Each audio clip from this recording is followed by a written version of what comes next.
હરે કૃષ્ણ. બધાનું ખૂબ ખૂબ હૃદયપૂર્વકનું સ્વાગત છે. ઇસ્કોન મેંગલુરુ શ્રી શ્રી રાધા ગોવિંદ મંદિર કુલાઈ તરફથી ચાલતા શ્રીમદ ભગવદ્ ગીતા પરના લેવલ 2 ના ક્લાસમાં, જેમાં આજે આપણે અધ્યાય પહેલા તરફ આગળ વધી રહ્યા છીએ, ફર્સ્ટ ચેપ્ટર. અને હું ખૂબ ખૂબ હૃદયપૂર્વકનું સ્વાગત કરું છું શંકરલાલ પુરોહિત પ્રભુ, શૈલેષ ભટ્ટ પ્રભુજી, હરે કૃષ્ણ કાંતિલાલ પ્રભુજી. પ્રભુજી, કરુણા હરે માતાજી, કૃષ્ણ પ્રભુજી, હરિસુંદર પ્રભુજી, નમસ્કાર. નમસ્કાર, હરે દનોત કૃષ્ણ પ્રણામ. પ્રભુ. પ્રણામ.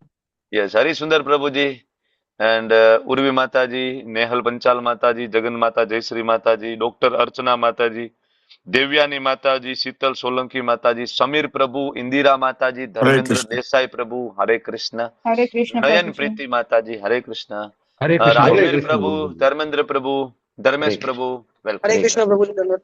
હરે કૃષ્ણ, હરે કૃષ્ણ, હરે કૃષ્ણ. આરતી ભોય માતાજી, હરે કૃષ્ણ. અને યશ માધવી ચારુમુખી માતાજી, ગાયત્રી માતાજી, અને યસ બધા જ વહાલા વૈષ્ણવ, ભાનુ માતાજી, તમારું બધાનું ખૂબ ખૂબ હૃદયપૂર્વકનું સ્વાગત છે આ હરે સેશન. કૃષ્ણ પ્રભુજી દંડવત પ્રણામ.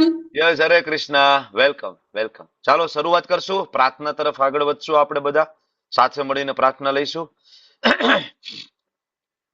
ઓમ અજ્ઞાનતિમિરાંધસ્ય જ્ઞાનાંજન શલાકયા ચક્ષુરુન્મિલિतं येन तस्मै श्री गुरुवे नमः. श्री चैतन्य मनोभीष्टं स्थापितं येन भूतले स्वयं रूप कदा मह्यं ददाति स्वपदान्तिकम्. वन्देऽहं श्रीगुरो श्रीयुतापदकमलम् श्रीगुरुन् वैष्णवांश्च श्रीरूपं साग्रजातं सहगण रघुनाथान्वितं तं सजीवम् साद्वैतं सावधूतं परिजन सहितं कृष्णा चैतन्य देवम् श्री राधा कृष्ण पादान् सहगण ललिता श्री विशाखान्वितांश्च. हे कृष्णा करुणा सिंधो दीनबंधो जगत्पते गोपेश गोपिका कांत राधा कांत नमस्तुते. तप्त कांचन गौरांगे श्री राधे वृंदावनेश्वरी वृषभानुसुते देवी प्रणमामि हरिप्रिये. वाञ्छाकल्पतरुभ्यश्च कृपा सिन्धुभ्य एव च पतितानां पावनेभ्यो वैष्णवेभ्यो नमो नमः. नमो विष्णुपादाय कृष्णपृष्ठाय भूतले श्रीमते भक्तिवेदान्त स्वामिनिति नामिने. नमस्ते सारस्वते देवी गौरवाणी प्रचारिणे निर्विशेष शून्यवादी पाश्चात्य देश तारिणे. जय श्री कृष्ण चैतन्य प्रभु नित्यानंद श्री अद्वैत गदाधर श्रीवासादि गौर भक्त वृंद.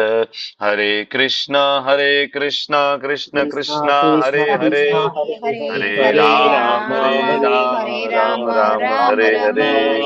હરે હરે હરે. હરે હરે. કૃષ્ણ હરે પ્રભુજી, બાપુજી દંડવત હરે પ્રણામ. કૃષ્ણ પ્રભુજી દાદા પ્રભુજી દંડવત પ્રણામ. પ્રણામ. હરે હરે કૃષ્ણ પ્રભુજી. કૃષ્ણ. હરે બધાનું હરે ખૂબ કૃષ્ણ ખૂબ પ્રભુજી, દંડવત પ્રણામ. હૃદયપૂર્વકનું સ્વાગત છે. દંડવત હરે પ્રણામ, કૃષ્ણ વેલકમ. પ્રભુજી દંડવત પ્રણામ. હરે કૃષ્ણ, દંડવત પ્રણામ, વેલકમ હરે વેલકમ. કૃષ્ણ પ્રભુજી દંડવત પ્રણામ. દંડવત પ્રણામ, હરે કૃષ્ણ, વેલકમ. બધા જ માતાજીઓ, બધા જ પ્રભુજીઓ, ખૂબ ખૂબ હૃદયપૂર્વકનું સ્વાગત છે તમારું બધાનું આ સેશનમાં. Welcome welcome. તો ગઈકાલે આપણે લોકો ચર્ચા કરતા હતા. આમ તો છેલ્લા 2 દિવસથી આપણી ચર્ચા ચાલી રહી છે સૈદ્ધાંતિક રીતે ભગવાનને ઓળખવા માટેની. જે આપણે એટલી ભક્તિ તો નથી, એટલે આપણે ભગવાનને જેટલા ઓળખતા નથી, હૃદયમાં એટલો ભાવ પણ નથી, બરાબર છે. પણ કઈ વાંધો નહીં, એટલીસ્ટ સૈદ્ધાંતિક રીતે. સૈદ્ધાંતિક રીતે એટલે કે કોઈએ કીધું એમ નહીં, શાસ્ત્ર શું કે છે એને સૈદ્ધાંતિક રીતે કહેવાય કે ભાઈ શાસ્ત્રોમાં શું લખ્યું છે. તો એ આપણે સતત 2 દિવસથી ચર્ચા કરી રહ્યા છીએ, બરાબર ને.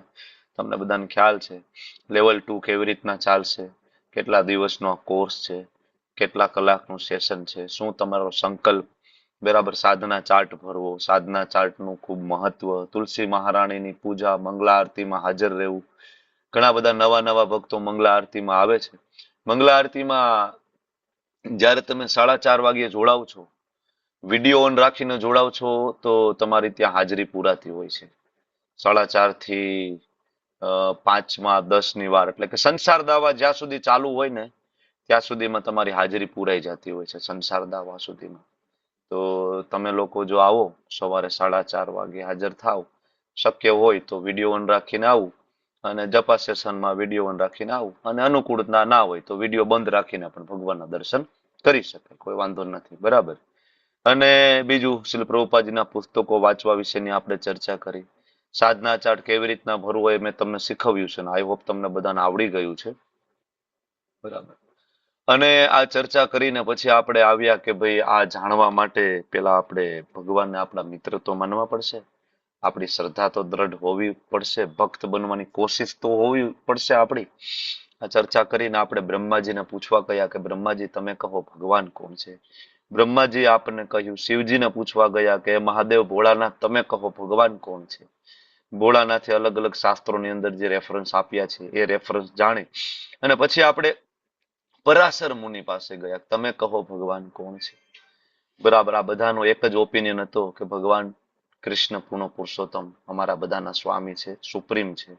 આ બધી ચર્ચા કરી પછી ષડ ઐશ્વર્યથી પરિપૂર્ણ વ્યાખ્યા ભગવાનની આપણે જોઈ, અને પછી આપણે સુખદેવજી મહારાજ વેદ વ્યાસજી પાસે ગયા કે તમે કહો ભગવાન કોણ છે.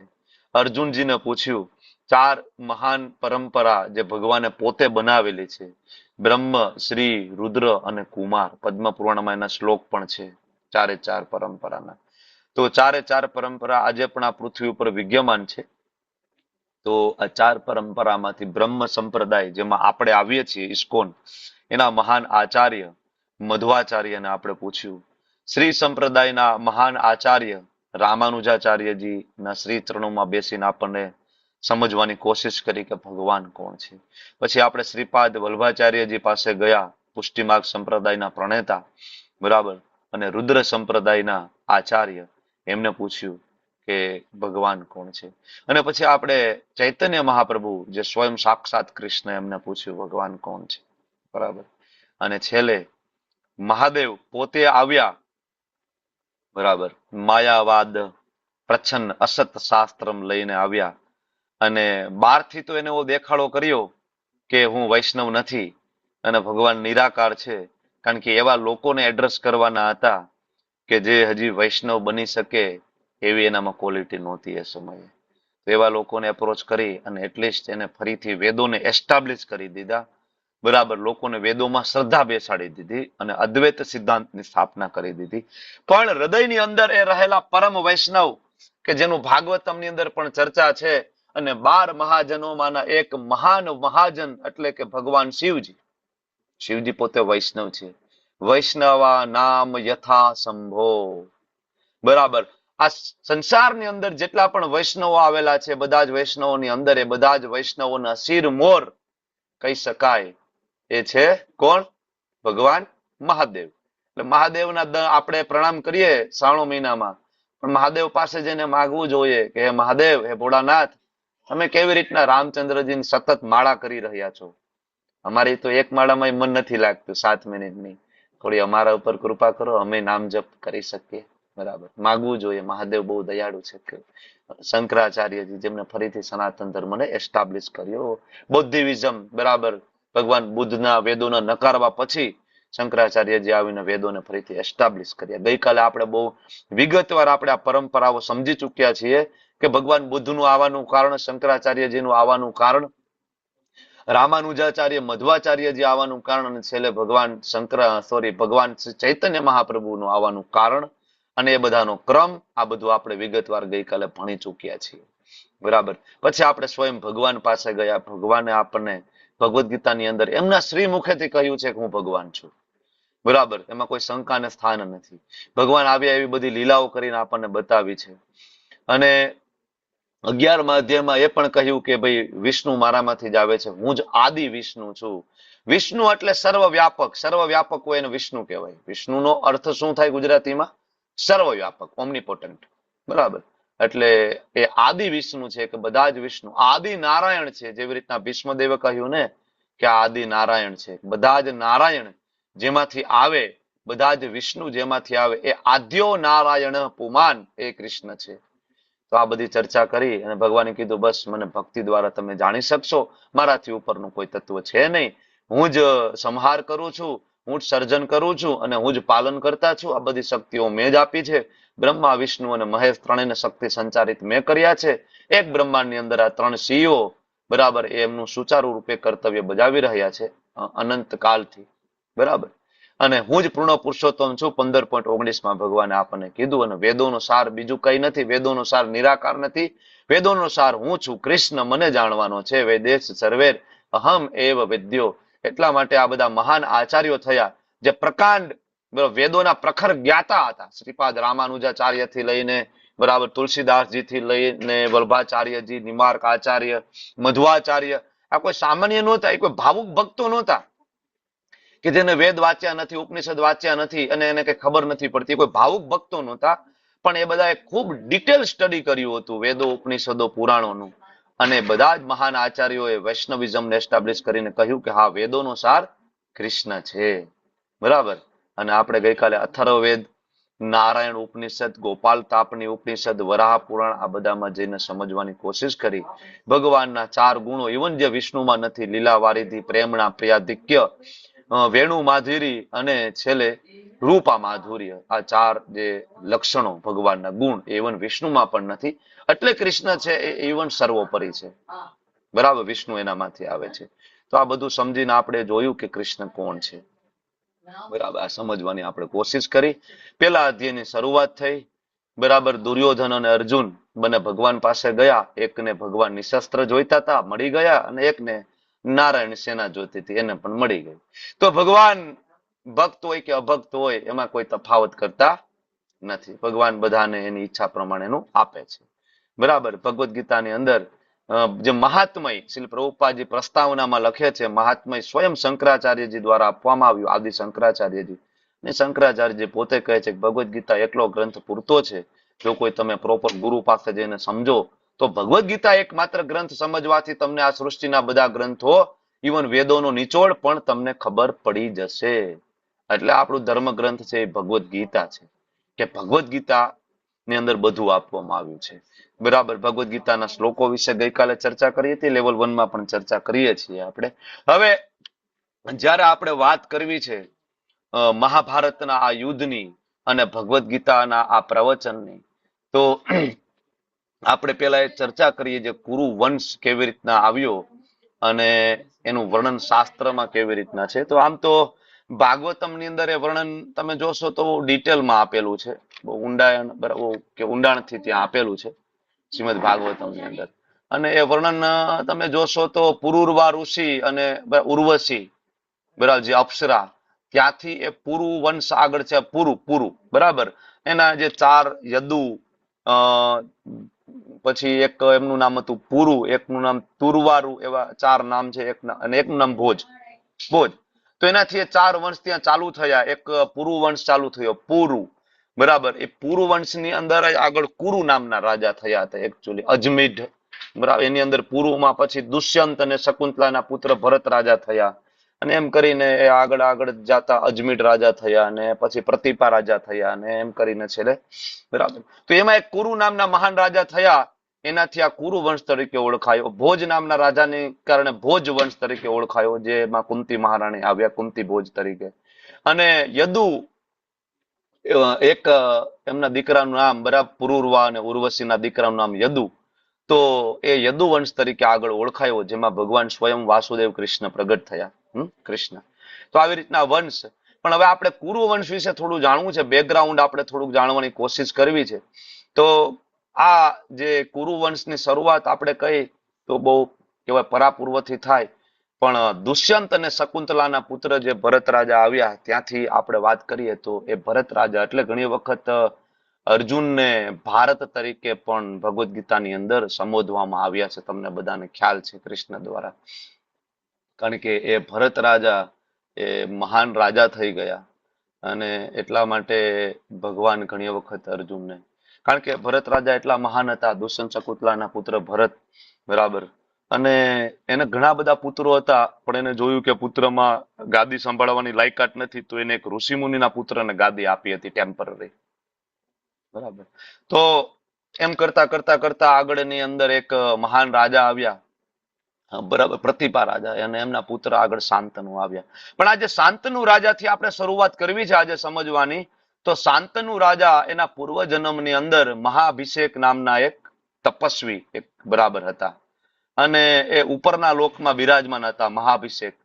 એક સમય એવું થયું, શાંતિથી સાંભળજો, કે બ્રહ્માજીએ સભા બોલાવી સુમેરુ પર્વત ઉપર, અને આ બધા ગયા. કોણ? તો કે આ મહાભિષેક નામના રાજા અને બીજા બધા રાજવીઓ, અને એમાં ગંગાજી પણ ગયા હતા સાથે. ગંગાજી જે આપણા નદી સ્વરૂપે વહે છે, એ ગંગાજી મૂર્તિમાન સ્વરૂપે પણ છે, બરાબર, એક વ્યક્તિ સ્વરૂપે પણ છે. તો આ બધા ગયા, અને બ્રહ્માજીની સભા ચાલતી હતી, સિરિયસ મેટર ઉપર ડિસ્કશન ચાલતી હતી, અને એમાં એવું થયું કે આ મહાભિષેકના રાજા અને ગંગા માતા એ બેની નજર સામે સામે મળી ગઈ, અને થોડા એકાબીજામાં થોડી વાર પૂરતા, અમુક ક્ષણો પૂરતા એકાબીજામાં ખોવાઈ ગયા, બરાબર. ભગવાનની લીલાનો એક પાર્ટ છે, સમજવાની કોશિશ કરજો. અને બ્રહ્માજી આ જોયું કે ભાઈ આ બંને મારી વાતમાં ધ્યાન નથી, ત્યારે એક કડક ટીચર જેવી રીતના સજા કરે એમ તરત બ્રહ્માજીએ કહ્યું કે તમને મારી આ વાણીની અંદર, આ જે ઇમ્પોર્ટન્ટ મીટિંગની અંદર તમારું ધ્યાન નથી, એકાબીજામાં તમે ખોવાઈ ગયેલા છો, બરાબર, જાઓ, તમારો જન્મ મૃત્યુ લોકની અંદર થશે. કોને શ્રાપ આપ્યો? આમ તો બ્રહ્માજીનો શ્રાપ શ્રાપ ના કહેવાય, વરદાન કહેવાય. ધીમે ધીમે આપણને આગળ ખબર પડશે, કારણ કે જ વરદાનના કારણે ભગવાન કૃષ્ણ પ્રાપ્ત થશે, બરાબર. તો મહાભિષેક નામના રાજા અને ગંગાજીને જયારે આ શ્રાપ મળ્યો બ્રહ્માજી દ્વારા, તો ગંગાજીએ બ્રહ્માજીને ખૂબ દયાની યાચના કરી, બરાબર, તમે તો પિતાજી છો, મારી ભૂલ થઈ ગઈ, મને ક્ષમા કરી દો ને. કારણ કે હવે આના ઉપરથી ખબર પડે કે અહીંયા પૃથ્વી લોક ઉપર આવવું એ શ્રાપ છે, અહીંયા આવવું એ કેવું છે? શ્રાપ છે. આપણને એમ લાગે બહુ બહુ મજા આવે, નહીં, શ્રાપ છે. ઉપરના લોકો અહીંયા આવવા માંગતા નથી, સિવાય કળિયુગના ગોલ્ડન કલીમાં, અને એ પણ માત્ર ભક્તિ કરવા માટે. અહીંયા આવીને ભૌતિકતામાં ડૂબી જવું એ સૌથી મોટો શ્રાપ છે, બરાબર. એટલા માટે ગંગાજીએ દયાની યાચના કરી, તો બ્રહ્માજીએ કીધું કે ઇટ્સ ઓકે, 8 પુત્રો થશે ને તમારા, પછી તમે પાછા આવતા રહેશો તમારા સ્વસ્થાને. બધું થયું. હવે ગંગાજીનો જન્મ થઈ ગયો પૃથ્વીલોકની અંદર. હવે પૃથ્વીલોકની અંદર 2 સ્વરૂપે ગંગાજી છે, એક તો નદી સ્વરૂપે તો વહેતા હતા, બીજું એક સ્ત્રી સ્વરૂપે પણ ગંગાજી આવી ગયા, બરાબર. અને એ સમયે કુરુવંશના એક મહાન રાજા પ્રતિપા નામના રાજાનું અહીંયા રાજ્ય ચાલતું હતું, પ્રતિપા, બરાબર. અને એ તપ કરી રહ્યા હતા, અને ગંગાજી શોધ કરતા કરતા, વિડીયોમાં ધ્યાન રાખો,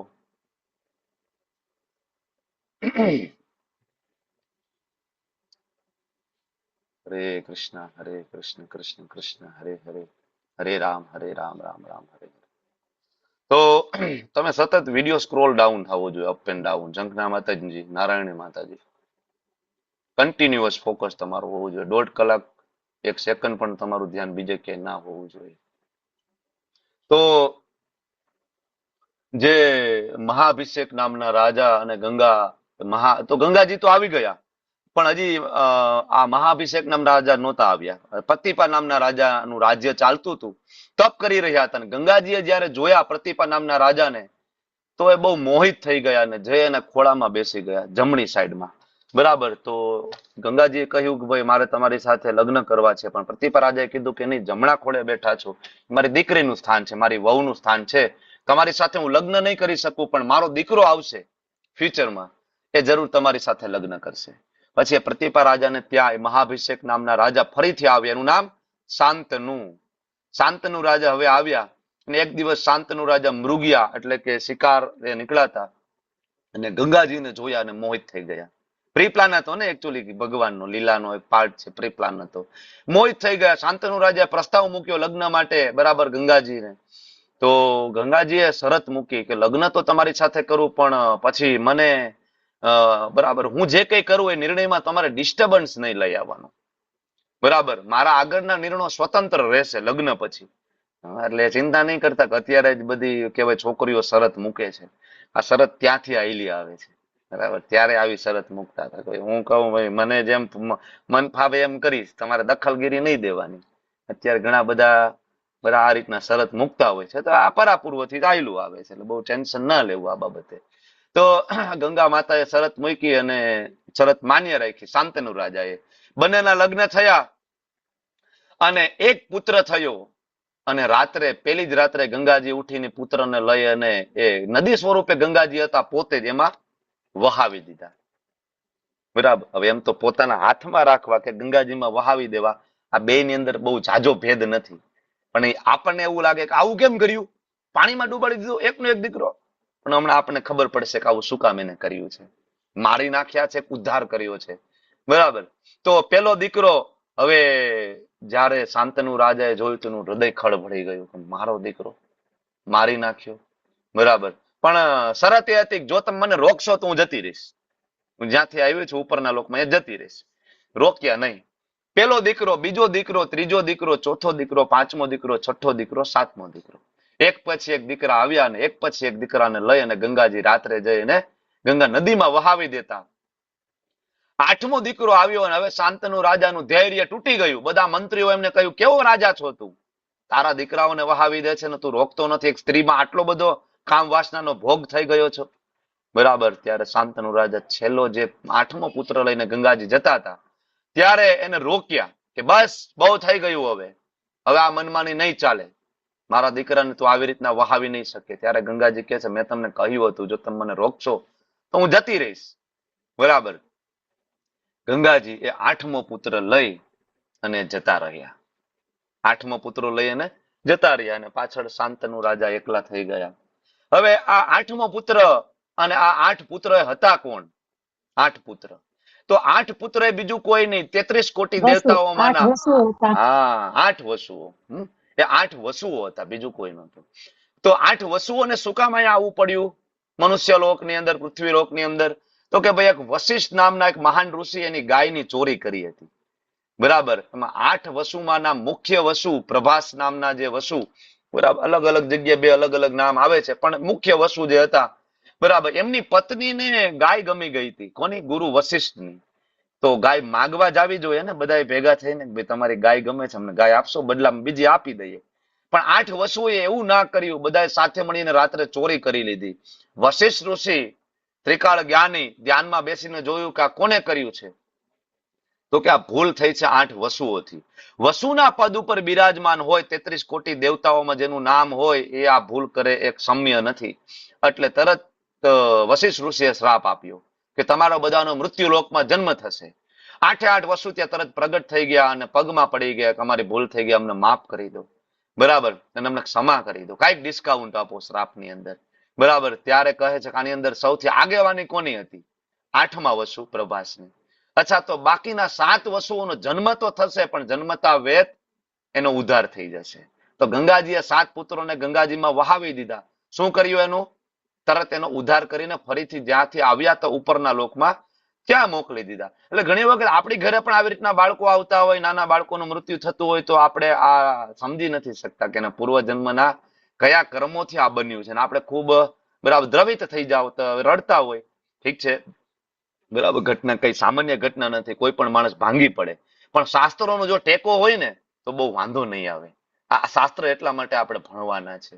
બરાબર, તો 8મા વસુ મુખ્ય હતા એટલે તમારે રહેવું પડશે, તમારો એટલો જલ્દી ઉદ્ધાર નહીં થાય. પણ એમાં પણ વરદાન હતું. શું? તો કે કૃષ્ણનો ડાયરેક્ટ ભેટો થવાનો છે.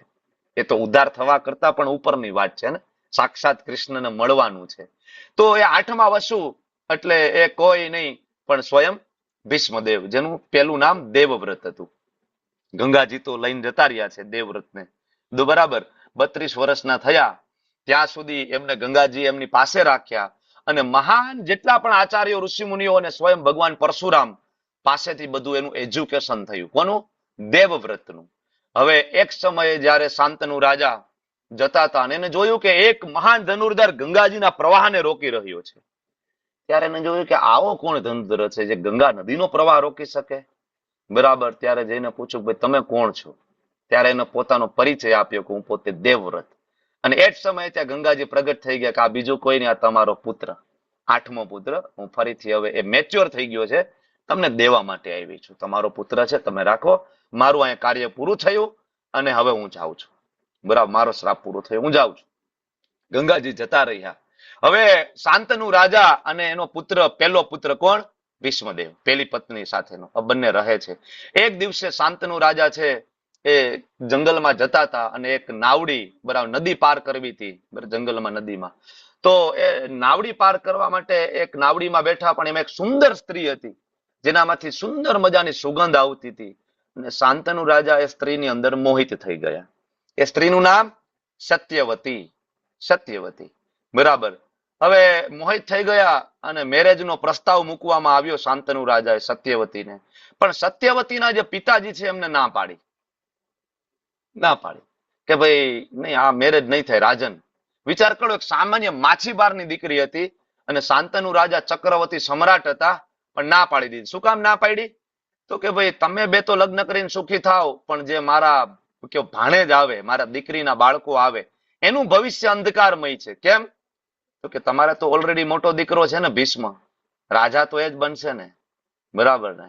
તો અમારે તો જે મારી દીકરીના બાળકો આવે એ તો બધા એના દાસ બનીને જીવવાનું આખી જિંદગી, અને મારી દીકરી ઈ એની સોતેલી માં છે તો એને દાસી બનીને જ રહેવાનું ને. એને કોઈ દી બરાબર પ્રોપર રાણીનો દરજ્જો નહીં મળે અને એના દીકરાઓને કોઈ દી રાજાનો દરજ્જો નહીં મળે. તો આવા લગ્ન નથી કરવા. શાંતનુ રાજા કઈ બોલી નથી શકતા, કારણ કે સ્વાભાવિક છે, ભીષ્મદેવ મોટા છે, રાજ્યાભિષેક થઈ ગયો છે, બરાબર. રાજા એ જ બનવા જોઈએ. ખાલી પિતાની પોતાની ઈચ્છાના કારણે, સ્ત્રીમાં આસક્તિના કારણે તો એનો અધિકાર ના છીનવી શકાય. શાંતનુ રાજા ઘેર આવી ગયા અને ખૂબ દુઃખી થઈ ગયા, ખૂબ, બરાબર. ત્યારે ભીષ્મદેવ, દેવવ્રત એનું નામ શરૂઆતનું, એ જોવે છે કે બરાબર પિતાજી શું કામ દુઃખી છે આટલા બધા. સારથીને પૂછે છે કે તમે રોજ પિતાજીને ક્યાં લઈ જાઓ છો? તો કે એક સ્ત્રી છે, એમાં તમારા પિતાજી મોહિત થયા છે, લગ્નનો પ્રસ્તાવ મૂકવામાં આવ્યો તો પણ આ બધા પ્રોબ્લેમ છે, બરાબર. ભીષ્મદેવ ગયા કોની ઘરે? સત્યવતીના ઘરે. એમના પિતાજીને મળ્યા, શું પ્રોબ્લેમ છે, મારી માતાને મારી સાથે મોકલી દો. નહીં નહીં, કે તમે આગળ રાજા બનશો. એ કે હું કોઈ દિવસ રાજા નહીં બનું, હું તમને બરાબર વચન આપું છું કે વાંધો નહીં, તમે રાજા નહીં બનો, પણ તમારા દીકરા આવશે એ તો ફરીથી રાજા બને તો પ્રોબ્લેમ તો પાછો એને એ થયો ને. ત્યારે ભીષ્મદેવે બાજુમાં ગંગા નદીનું પાણી હાથમાં લઈ અને વચન લીધું કે હું ભીષ્મદેવ નૈષ્ટિક બ્રહ્મચર્ય આજથી ધારણ કરું છું. નૈષ્ટિક બ્રહ્મચર્ય. હું કોઈ દિવસ લગ્ન નહીં કરું, મારા બાળકો નહીં થાય, અને હું કોઈ દિવસ હસ્તિનાપુરની ગાદી ઉપર નહીં બેસું, અને એ ગાદીનું હંમેશા હું એક દાસ અને રક્ષક બનીને રહીશ. જ્યાં સુધી મારામાં પ્રાણ છે ત્યાં સુધી હસ્તિનાપુરનું રક્ષક બનીને રહીશ, બરાબર. અને આ જયારે વચન લેવાતું હતું એ જ સમયે શાંતનુ રાજા ત્યાં આવી ગયા, પણ વચન લેવાઈ ગયું હતું. શાંતનુ રાજા ક્રાઇંગ, રડતા હતા કે મારા કારણે મારા દીકરાએ નૈષ્ટિક બ્રહ્મચર્યનું પાલન કરવું પડશે, બરાબર.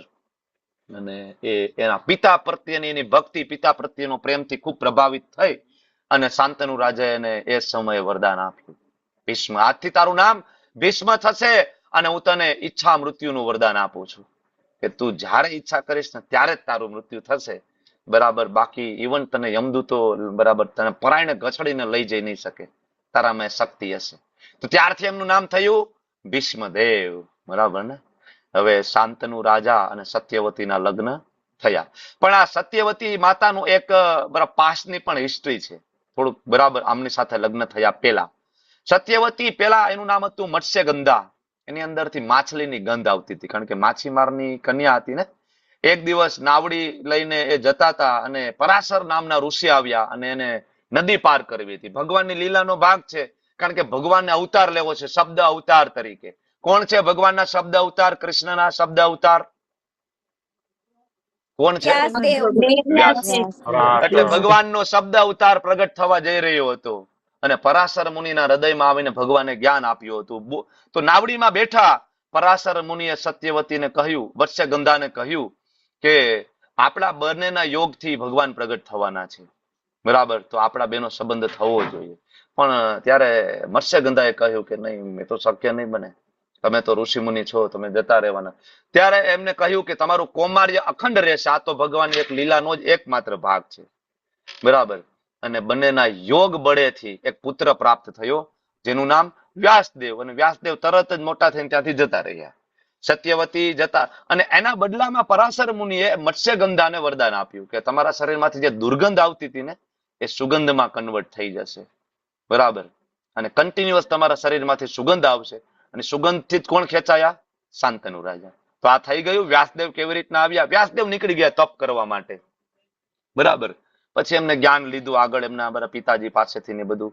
તો હવે સત્યવતી અને શાંતનુ રાજાના લગ્ન થયા, 2 પુત્ર થયા, જેનું નામ ચિત્રાંગદા અને એકનું નામ વિચિત્ર વીર્ય. ચિત્રાંગદ છે બહુ બીમાર રહેતા હતા અને એ મૃત્યુ પામ્યા. વિચિત્ર વીર્ય જે છે એમના લગ્ન નહોતા થતા, કારણ કે એ પણ નિસ્તેજ અને એટલા પાવરફુલ નહોતા, તો કોઈ રાજા એની સાથે એની પુત્રીને વડાવવા માટે રેડી નહોતું. ફરીથી પ્રશ્ન તો એ જ આવીને ઉભો રહી ગયો. કયો? તો કે ભાઈ સત્યવતીના દીકરા રાજા બને ને એના દીકરા રાજા બનવા જોઈએ, પણ લગ્ન કોઈ કરે તો ને.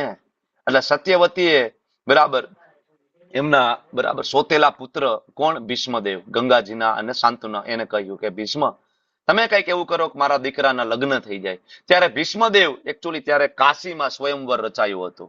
બરાબર, કાશીની અંદર કાશ્ય નરેશ સ્વયંવર રચાયો હતો અને કાશ્ય નરેશની 3 પુત્રી અંબા, અંબિકા અને અંબાલિકા, આનો સ્વયંવર હતો. સ્વયંવરમાં જઈને ભીષ્મદેવે આ ત્રણેયને જીતી લીધી. ભીષ્મદેવે આ 3 પુત્રીઓને જીતી લીધી. 3 પુત્રીઓને લઈને ભીષ્મદેવ આવી ગયા હસ્તિનાપુર. બરાબર. અને એને કહ્યું કે તમારે લગ્ન કરવાના છે વિચિત્ર વીર્ય સાથે. તો અંબિકા અને અંબાલિકા 2 માની ગયા, પણ અંબા માન્યા નહીં.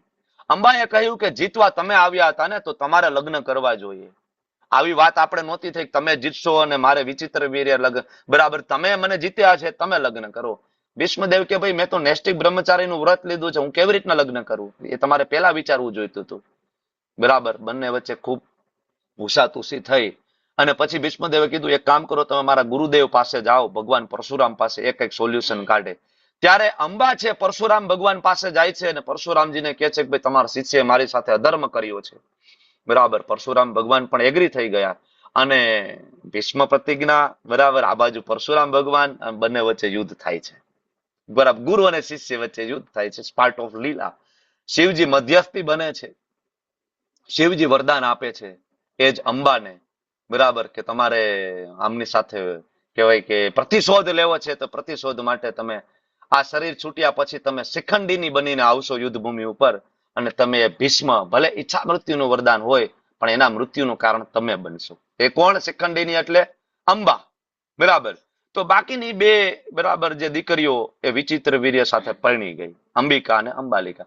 પ્રોબ્લેમ એ થયો કે વિચિત્ર વીર્યનું કોઈ સંતાન આવે આ બંનેથી, એની પેલા વિચિત્ર વીર્ય પણ મૃત્યુ પામ્યા.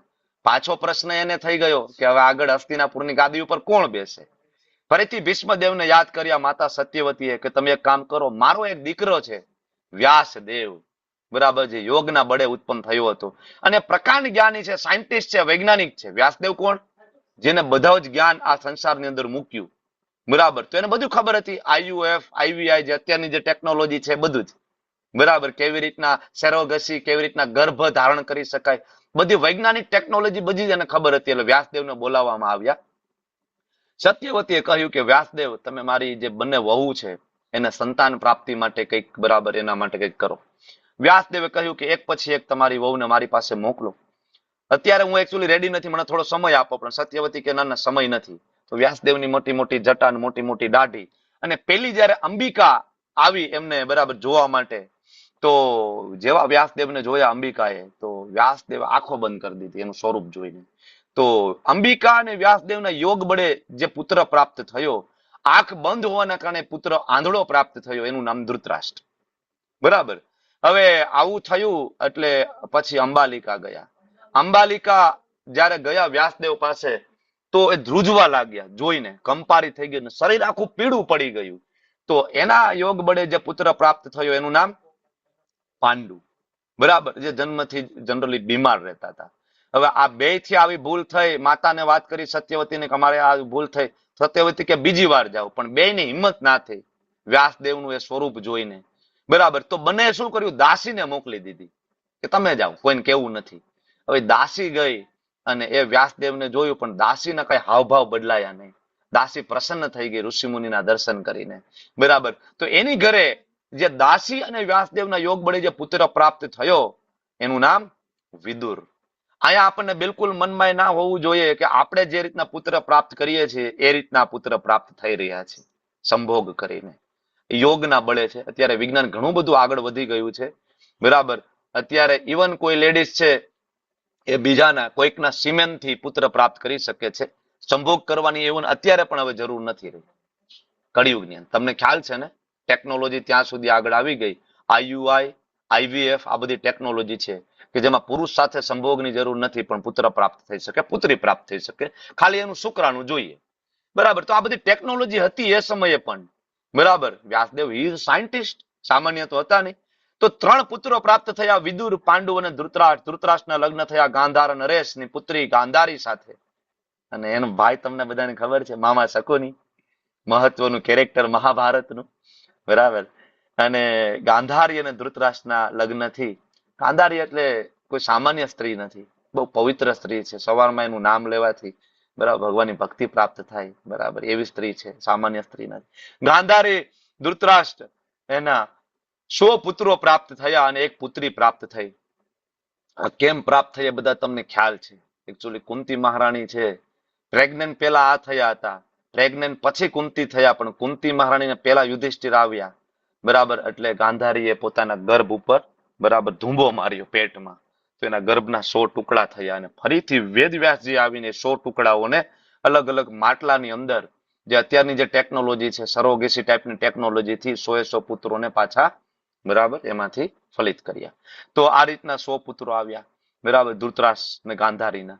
હવે પાંડુ રાજા કુંતી મહારાણી સાથે લગ્ન થયા અને પછી યુદ્ધમાં એક એમને બીજી એક પુત્રી મળી રાજાની, માદ્રી.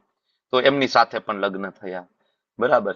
હવે પાંડુ રાજા એક વખત જંગલમાં ગયા અને એ શબ્દભેદી બાણ ચલાવવામાં એનાથી ભૂલ થઈ અને એક ઋષિમુનિ અને એની પત્નીનો વધ થઈ ગયો એનાથી ભૂલમાં. ઋષિમુનિ એના પત્નીએ ઋષિમુનિએ એને શ્રાપ આપ્યો કે જ્યારે હવે તમે તમારા પત્ની સાથે સહવાસ કરશો, તમારું તત્કાળ મૃત્યુ થઈ જશે. બરાબર. હવે આ સાંભળીને હવે કેવી રીતના પુત્ર પ્રાપ્ત થાય. બરાબર. તો કુંતી મહારાણીને તમને ખ્યાલ છે ભગવાનનું વરદાન હતું. કારણ કે કુંતી મહારાણીએ એ નાનપણની અંદર દુર્વાસા મુનિની ખૂબ સેવા કરી હતી. દુર્વાસા મુનિએ એને વરદાન આપ્યું હતું કે તમે જે કોઈ દેવી દેવતાઓને યાદ કરશો, દેવતા તમારી સામે પ્રગટ થશે અને એના જેવો જ બરાબર એનો અંશ એને તમને બરાબર બાળક સ્વરૂપે પ્રદાન કરશે. કુંતી મહારાણી નાના હતા તો હજી ખબર નહોતી, તો એને સૂર્યદેવને આહવાન કરી લીધું હતું. સૂર્યદેવ આવ્યા અને વરદાન પ્રમાણે એવું હતું કે સૂર્યદેવ આવે તો ખાલી હાથે ના જાય, અને એનો એક અંશ આપ્યો. કોણ? કર્ણ. પણ હજી કુંવારા હતા તો કેવી રીતના હવે બાળકને રાખે, એટલે કુંતી મહારાણીએ કર્ણને નદીમાં વહાવી દીધા. બરાબર. હવે કુંતી મહારાણીને લગ્ન થયા પાંડુ રાજા સાથે, માદ્રી માતાજી લગ્ન થયા પાંડુ રાજા સાથે. પણ હવે ફરીથી એને એ વચન યાદ દેવડાવ્યું અને વચનના બળે યુધિષ્ઠિર, ભીમ, અર્જુન, નકુલ, સહદેવ આ બંને પત્નીઓને પ્રાપ્ત થયા. યુધિષ્ઠિર, ભીમ, અર્જુન, નકુલ, સહદેવ બીજું કોઈ નહોતું. યુધિષ્ઠિર એટલે સ્વયં ધર્મરાજના અંશ, ભીમ એટલે વાયુદેવના અંશ, અર્જુન એટલે ઇન્દ્રના અંશ, નકુલ અને સહદેવ એ બીજું કોઈની બંને અશ્વિની કુમારોના અંશ. તો આવી રીતના એ દેવતાઓ પ્રગટ થયા એના અંશ સ્વરૂપે. તમને બધાને ખ્યાલ છે. અને પછી એ પાંચેના લગ્ન થયા દ્રૌપદી સાથે. તો દ્રૌપદી પેલા તો એક સ્ત્રી નહોતી. ઘણા બધા આપણને આવું ઊંધું સમજાવે છે કે દ્રૌપદીના 5 પતિ કેવી રીતના હોય. દ્રૌપદીથી અપરાધ થયો હતો. 2 અલગ અલગ કથા છે. દ્રૌપદીએ શિવજીને પ્રસન્ન કર્યા હતા અને 5 વખત વરદાન માંગ્યું હતું, મને પતિ આપો, આ ગુણ, આ ગુણ, આ ગુણ, આ ગુણ. શિવજીએ વરદાન આપ્યું, પણ એક જ સ્ત્રીને 5 પતિ મળે ને 5 અલગ અલગ એક ગુણ હોય એવા. બરાબર. બીજું એક વખત બ્રહ્માજીનો અપરાધ થયો હતો. બરાબર. આ જ 5 બરાબર જે દેવતાઓની જે પત્નીઓ એ એક બની ગઈ હતી. અને પછી બ્રહ્માજીની કહેવાય મજાક કરતા હતા. ત્યારે બ્રહ્માજી કીધું હતું 5 માંથી એક બનવાનો બહુ શોખ છે ને, તમે પાંચે આગળ જતા એક બની જશો ને તમારા 5 પતિ હશે. લીલા છે માતા દ્રૌપદી સાથેની. બરાબર. એટલે આ યુધિષ્ઠિર, એટલે જ્યારે દ્રૌપદી યુધિષ્ઠિર સાથે હોય ત્યારે દ્રૌપદી નથી હોતી, ત્યારે ધર્મરાજ હોય છે અને સામે ધર્મરાજની પત્ની હોય છે. જ્યારે દ્રૌપદી અર્જુન સાથે હોય છે ત્યારે અર્જુન નથી, અર્જુન ઇન્દ્ર છે ને દ્રૌપદી છે સચી માતા છે. બરાબર. આવી રીતના 5 અલગ અલગ સ્ત્રીનું કોમ્બિનેશન હતું. એટલે એનું કૌમાર્ય અખંડ રહેતું હતું. બરાબર.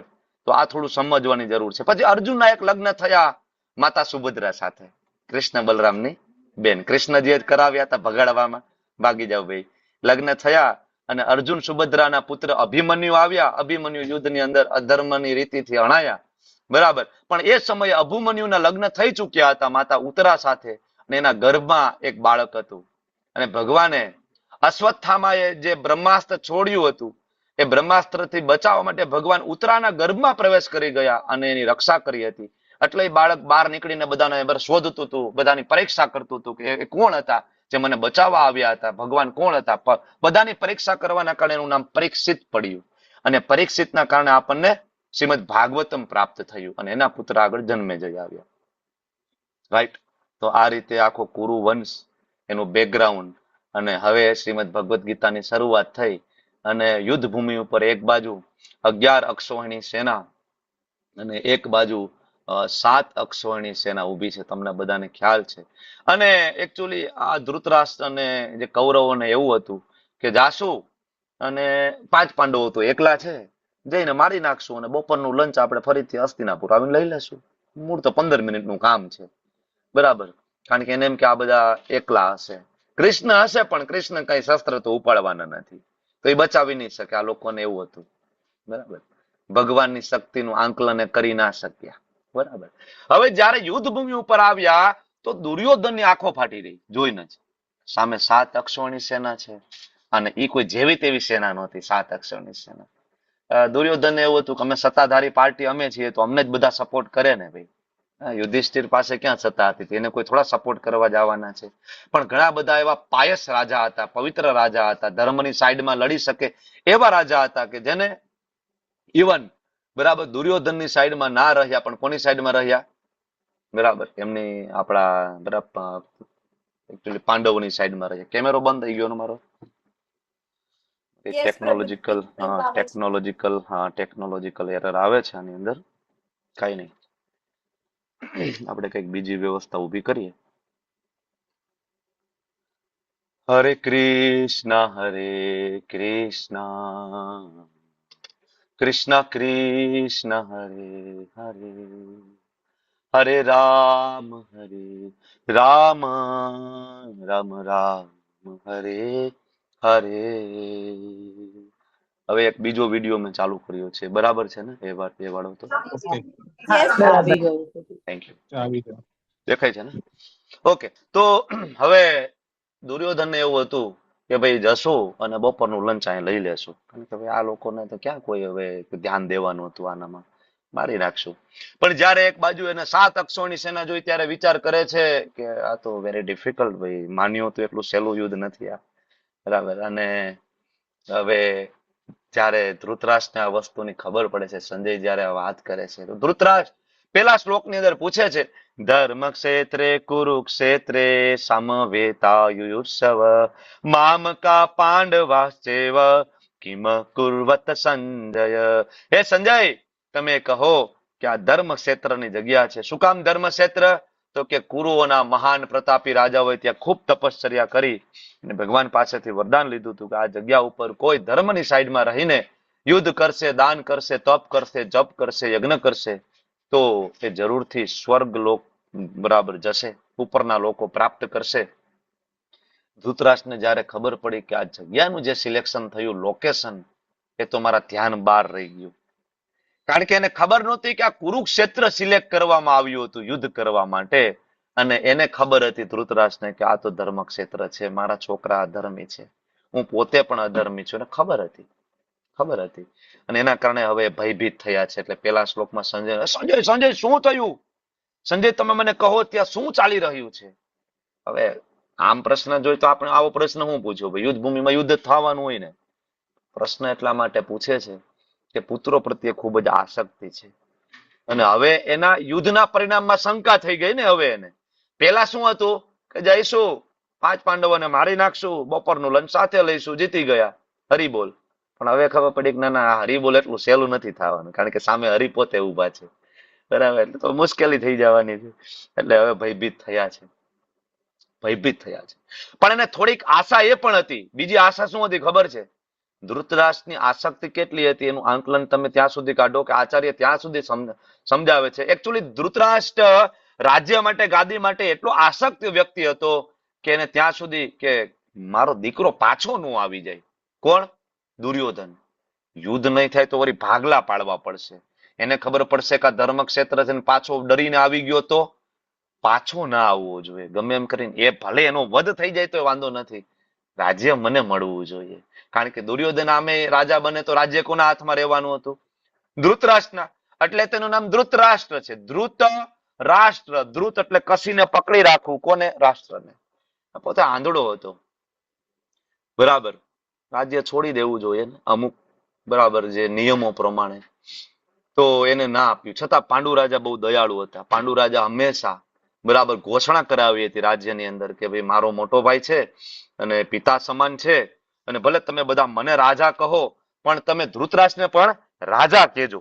અને મોસ્ટલી પાંડુ રાજાને ખબર હતી કે આને ગાદીમાં બહુ આસક્તિ છે, એટલે પાંડુ રાજા મોસ્ટલી બહાર નીકળી જતા યુદ્ધ લડવા માટે, મહિનાઓ સુધી આવતા જ નહીં. અને એ સમયે કાર્યકારી રાજા તરીકે કોણ બેસી જતું, બેસાડી દેતા? ધૃતરાષ્ટ્રને. ધૃતરાષ્ટ્ર ગાદી ઉપર જ બેસતા. એકચ્યુઅલી પાંડુ રાજા બહુ ગાદી ઉપર બેઠા જ નથી.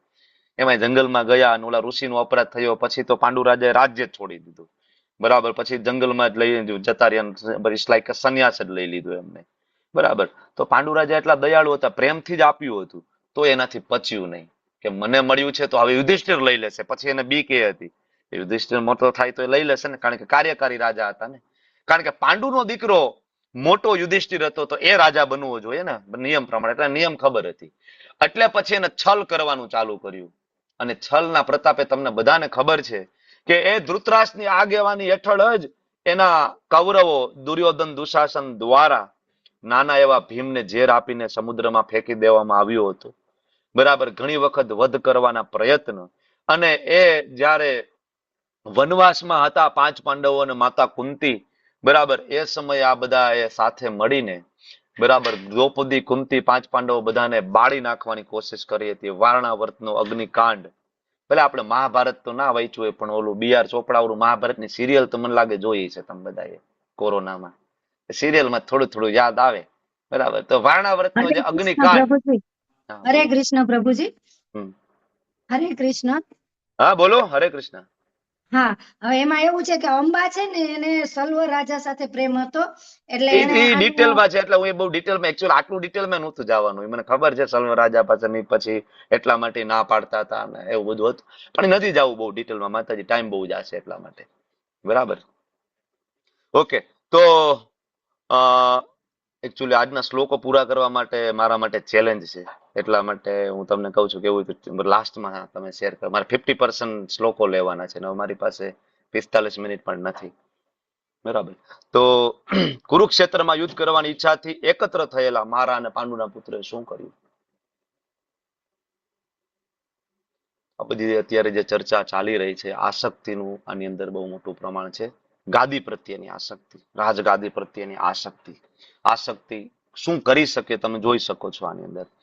આપણે વાત કરતા હતા ધૃતરાષ્ટ્રની આગેવાનીથી જ આ બધાએ વારણાવર્તનો અગ્નિકાંડથી લઈને ઘણું બધું કર્યું. માતા દ્રૌપદીનું વસ્ત્રહરણ થયું, એમાં પણ આગેવાની કોની હતી? ધૃતરાષ્ટ્રની આગેવાની હતી. એકચ્યુઅલી એ ધારે તો આ બધું બચાવી શકતા હતા પણ નહીં. એટલા માટે હવે ધૃતરાષ્ટ્ર અહીં ભયભીત છે અને પૂછે છે ધર્મ ક્ષેત્રે કુરુક્ષેત્રે સમવેતાયુત્સવ મામ કાહ પાંડવાશ્ચેવ કિમ કુર્વત સંજય. સંજય તમે મને કહો ને શું થયું? સંજય શું કામ કહી રહ્યા છે? કારણ કે સંજય પાસે દિવ્ય દ્રષ્ટિ હતી. કોને આપી હતી સંજયની દિવ્ય દ્રષ્ટિ?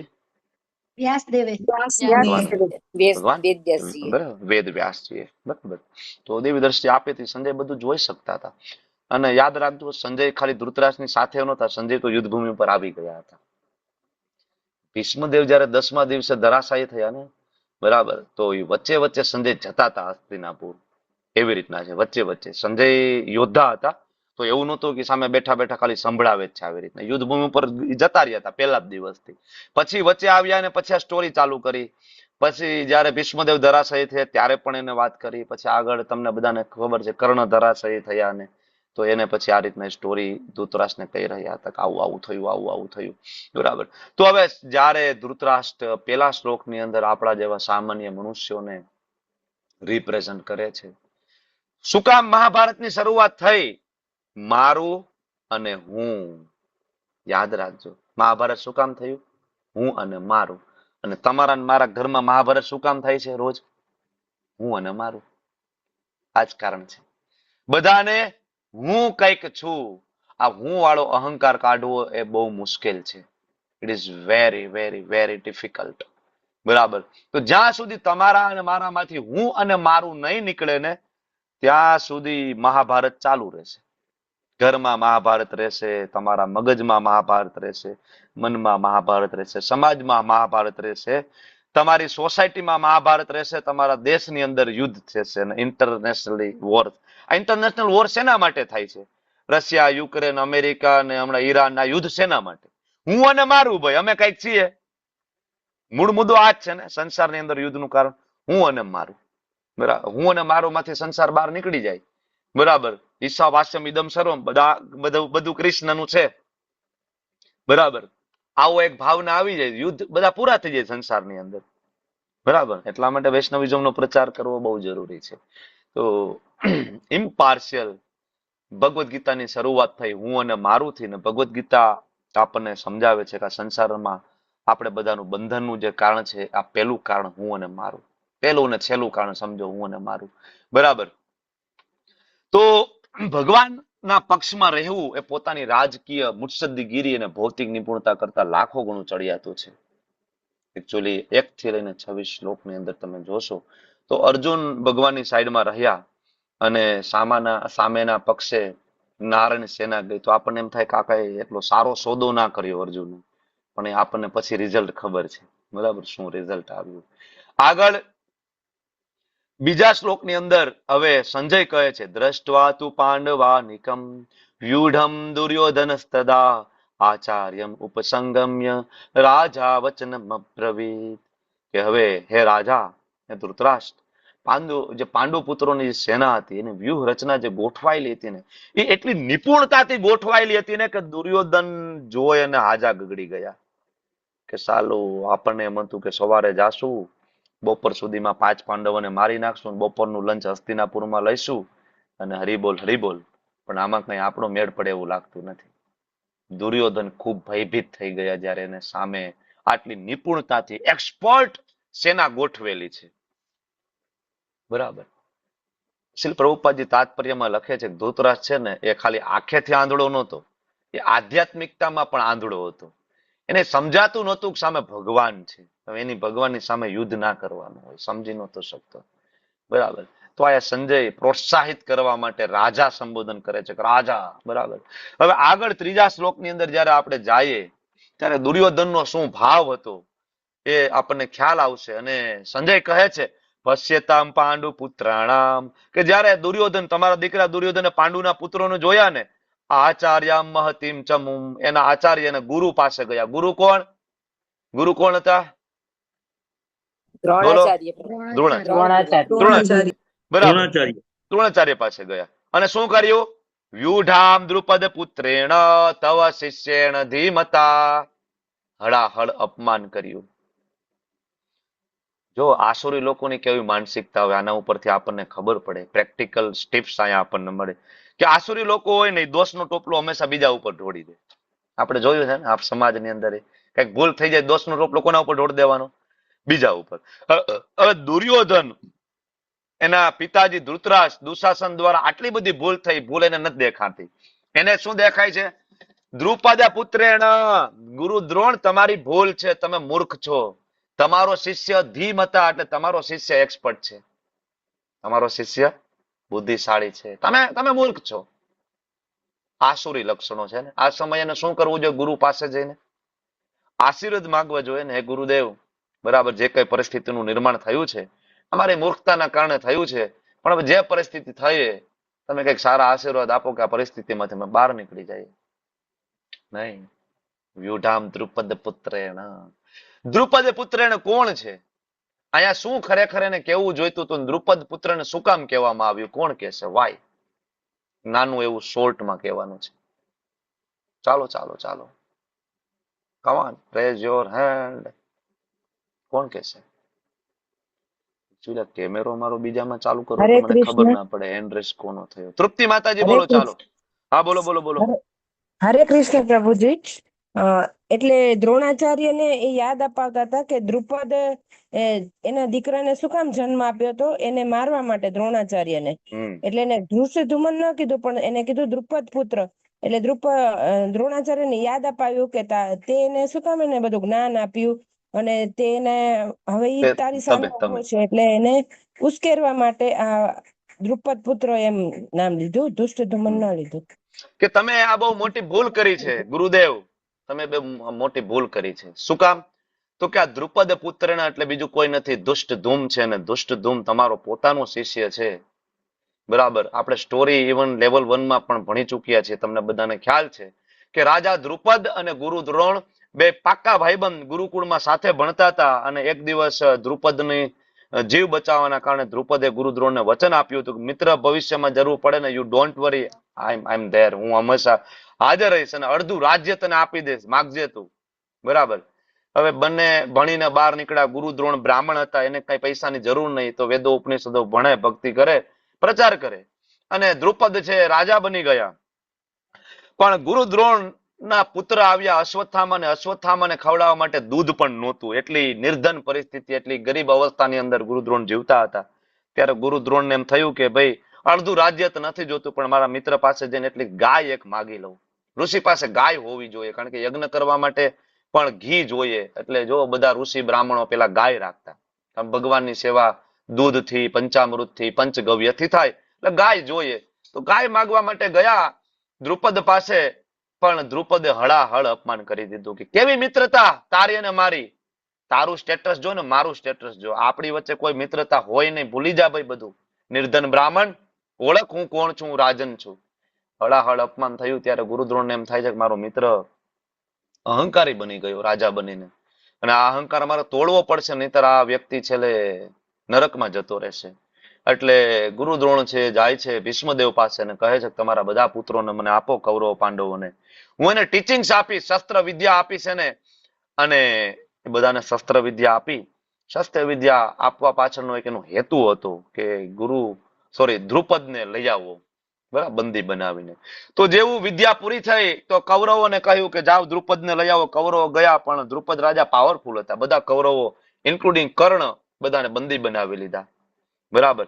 પછી પાંડવોને કહ્યું, ને અર્જુન એકલા ગયા અને બધા પાંડવોને છોડાવ્યા અને દ્રુપદને બંદી બનાવીને લઈ આવ્યા. ગુરુ દ્રોણના ચરણોમાં મૂકી દીધા. ગુરુ દ્રોણે કહ્યું કે જા, તને માફ કરી દીધો. ત્યારે દ્રુપદ કહે છે માફી નહીં, ગળું કાપી નાખો, માફી નહીં, કારણ કે હું ક્ષત્રિય છું, હું શું મોઢું લઈને જઈશ. ગુરુ દ્રોણ માફ કરી દે, નહીં નહીં, વધ નહીં કરું. બરાબર. ત્યારે દ્રુપદને એમ થાય આજ મારી ઘરે અર્જુન જેવો દીકરો હોત ને, તો હું બદલો લેત તારી સાથે. અર્જુન જેવો દીકરો હોત તો. દીકરો હતો નહીં, એટલું પુણ્ય ફળ હતું નહીં કે દીકરો જન્મ થાય. બરાબર. પુણ્ય હોય તો દીકરો આવે. અહીંયા પણ તમને હું કહી દઉં, ભૌતિક જગતમાં પૂર્વજન્મના પુણ્ય ફળ હોય તો જ દીકરો પ્રાપ્ત થાય, નહીં તો દીકરો નથી પ્રાપ્ત થતો. એના માટે ઘણા બધા શાસ્ત્રોના રેફરન્સ પણ છે. બરાબર. દીકરો પ્રાપ્ત થાય ને ભગવાનનો ભક્ત પ્રાપ્ત થાય તો તમારું પુણ્ય ફળ. બાકી દીકરા ઘણા બધા છે, મા બાપ વૃદ્ધાશ્રમમાં પડ્યા છે. તો એવા દીકરા કરતા નો દીકરા હોવામાં કોઈ કઈ ખોટું નથી અત્યારે કળિયુગની અંદર. તો હવે દ્રુપદ છે યજ્ઞ કરે છે, ને બે બ્રાહ્મણોના યજ્ઞના બળે યજ્ઞમાંથી એક પુત્રી અને એક પુત્ર પ્રાપ્ત થાય. પુત્રીનું નામ દ્રૌપદી, જેનું નામ યજ્ઞસેની. તો દ્રૌપદીને તમે કોઈ સામાન્ય સ્ત્રી સમજવાની ભૂલ નહીં કરતા. ઘણા બધા લોકો, વિધર્મી લોકો છે ને, એ આપણા શાસ્ત્રમાંથી આવું બધું ગોતી આવે. પછી આપણા સનાતની લોકોને કે જો તમારા બુકમાં તો આવું લખ્યું છે, એક સ્ત્રીના 5 પતિ, કેવી સ્ત્રી કહેવાય, તો ઉલટા કહેવાય, ખરાબ સ્ત્રી કહેવાય. 5 પતિ હોય કોઈ દિવસ? પણ સમજવા માટે બુદ્ધિની જરૂર પડે કે એ દ્રૌપદી કોઈ સામાન્ય સ્ત્રી નથી, એ યજ્ઞમાંથી પ્રગટ થઈ છે. તો તમે સમજી શકો કે યજ્ઞમાંથી કોણ પ્રગટ થઈ શકતું હોય? અગ્નિમાંથી. અગ્નિમાંથી પ્રગટ ના થાય, નાશ થઈ જાય. તો અગ્નિમાંથી જે પ્રગટ થયું હોય કોઈ સામાન્ય ન હોય, ભગવાનની એક લીલાનો ભાગ હોય. બરાબર. તો દ્રૌપદી પ્રગટ થઈ, અને સામે બીજું કોણ પ્રગટ થયું? બીજો પુત્ર ધુષ્ટધુમ. નાના એવા ધુષ્ટધુમ 7 વર્ષના થયા અને ગુરુકુળમાં મૂકવામાં આવ્યા. કોની ગુરુકુળમાં મૂકવામાં આવ્યા? ગુરુ દ્રોણ. તો આ ધુષ્ટધુમ, પાંડવો, કૌરવો બધા એક સાથે જ ભણતા હતા. બરાબર. ધુષ્ટધુમના હાથમાં ધનુષ કેમ પકડવું શીખડાયું કોને? ગુરુ દ્રોણે. બરાબર. બધી જ શસ્ત્ર વિદ્યામાં નિપુણ કોને કર્યા? ગુરુ દ્રોણ. વિચાર કરો એ સમયના બ્રાહ્મણો કેટલા ઉદાર છે. એટલે બ્રાહ્મણની વ્યાખ્યા, બ્રાહ્મણ એટલે ઉદાર. બ્રાહ્મણનો વિરોધી શબ્દ થાય કૃપણ, કંજૂસ. બ્રાહ્મણ બિલકુલ ના વિચાર કરે. બરાબર. એટલા માટે દુર્યોધન કહે છે દ્રુપદ પુત્રેણ તવ શિષ્યન ધીમતા, તમે મૂર્ખ છો. તમે ધારતા હતા તો તમારા ગુરુકુળમાં જે હતો નાનપણથી, રાત્રે સૂતો હોય એકલો, જઈને ઓશિકું દબાવી દીધું હોત તો, ગળું દબાવી દીધું હોત તો, મારી નાખ્યું હોત તો આજે આ દિવસો ના જોવા પડે. બરાબર ને? કારણ કે એનો જન્મ શેના માટે થયો છે દુષ્ટધુમ્નનો? તમને મારી નાખવા માટે. એ મોટો જેટલા માટે થઈ રહ્યો છે, વિચાર કરો, તમને ને મને ખબર પડી જાય નાનપણથી કે આ ભાઈ મોટો થઈને મને મારી નાખશે, આપણે શસ્ત્રવિધિ આપીએ ને, હાથે કરીને શીખડાવીએ ને, તો આ રીતના ધનુષ પકડ, પછી તો આ રીતના મને મારજે. મૂળ તો આને જેવું જ થયું ને, કે આ ધનુષ આ તીર બધું શીખી જા, પછી મને મારી નાખજે. શીખડાવે કોઈ? આને કહેવાય બ્રાહ્મણ. બ્રાહ્મણ છે ડિગ્રી. બ્રાહ્મણ ડિગ્રી છે. જન્મથી બ્રાહ્મણ ના બની શકાય. ચાતુર્ણ મયા સૃષ્ટમ ગુણ કર્મ વિભાગશઃ.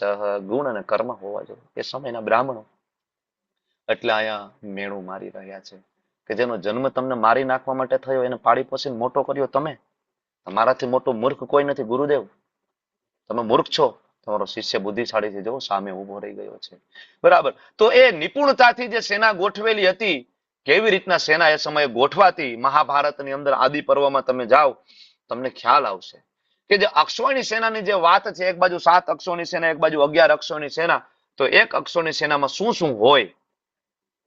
સરસ મજાની પીપીટી બનાવી છે કે એક અક્ષોની સેનાની અંદર 21,870 રથ, 21,870 હાથીઓ, 65,610 ઘોડાઓ અને 1,09,350 પગપાળા સૈનિકો હોય. આટલું જયારે થાય ત્યારે આને કહેવાય એક અક્ષોહિણી. હવે આ 21,870 હાથીઓ હોય તો એની ઉપર એને કંટ્રોલ કરવા વાળો પણ હોય હાથી, અને એની ઉપર એનો મહારથી પણ હોય. એ તો જુદા.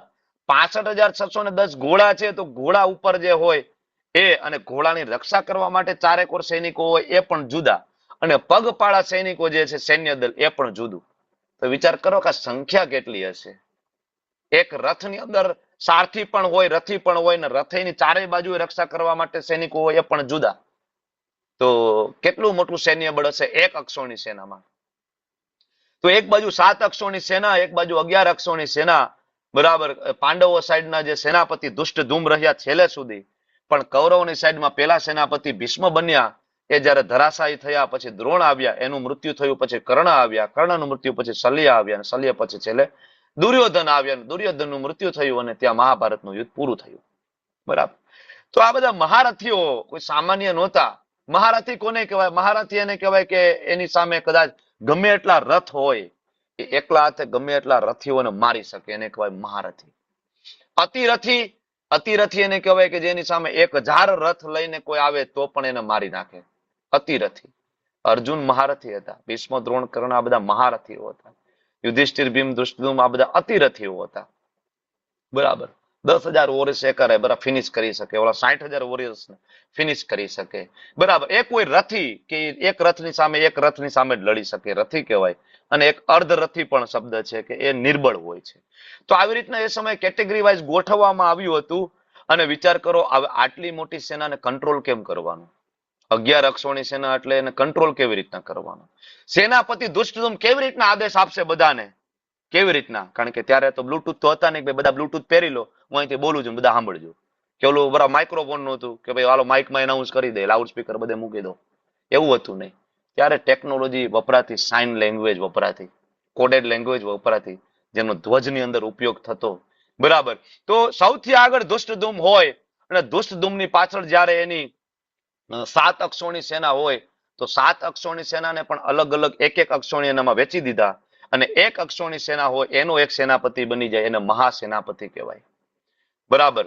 હવે એ મહાસેનાપતિ પણ પાછળ એક અક્ષોની સેનાને એકાયરે ઓર્ડર નહીં આપી શકે ને, કારણ કે એની પાછળ 21,870 રથ, 21,870 હાથી, 1,09,350 પગપાળા સૈનિકો, 65,000 ઘોડા છે.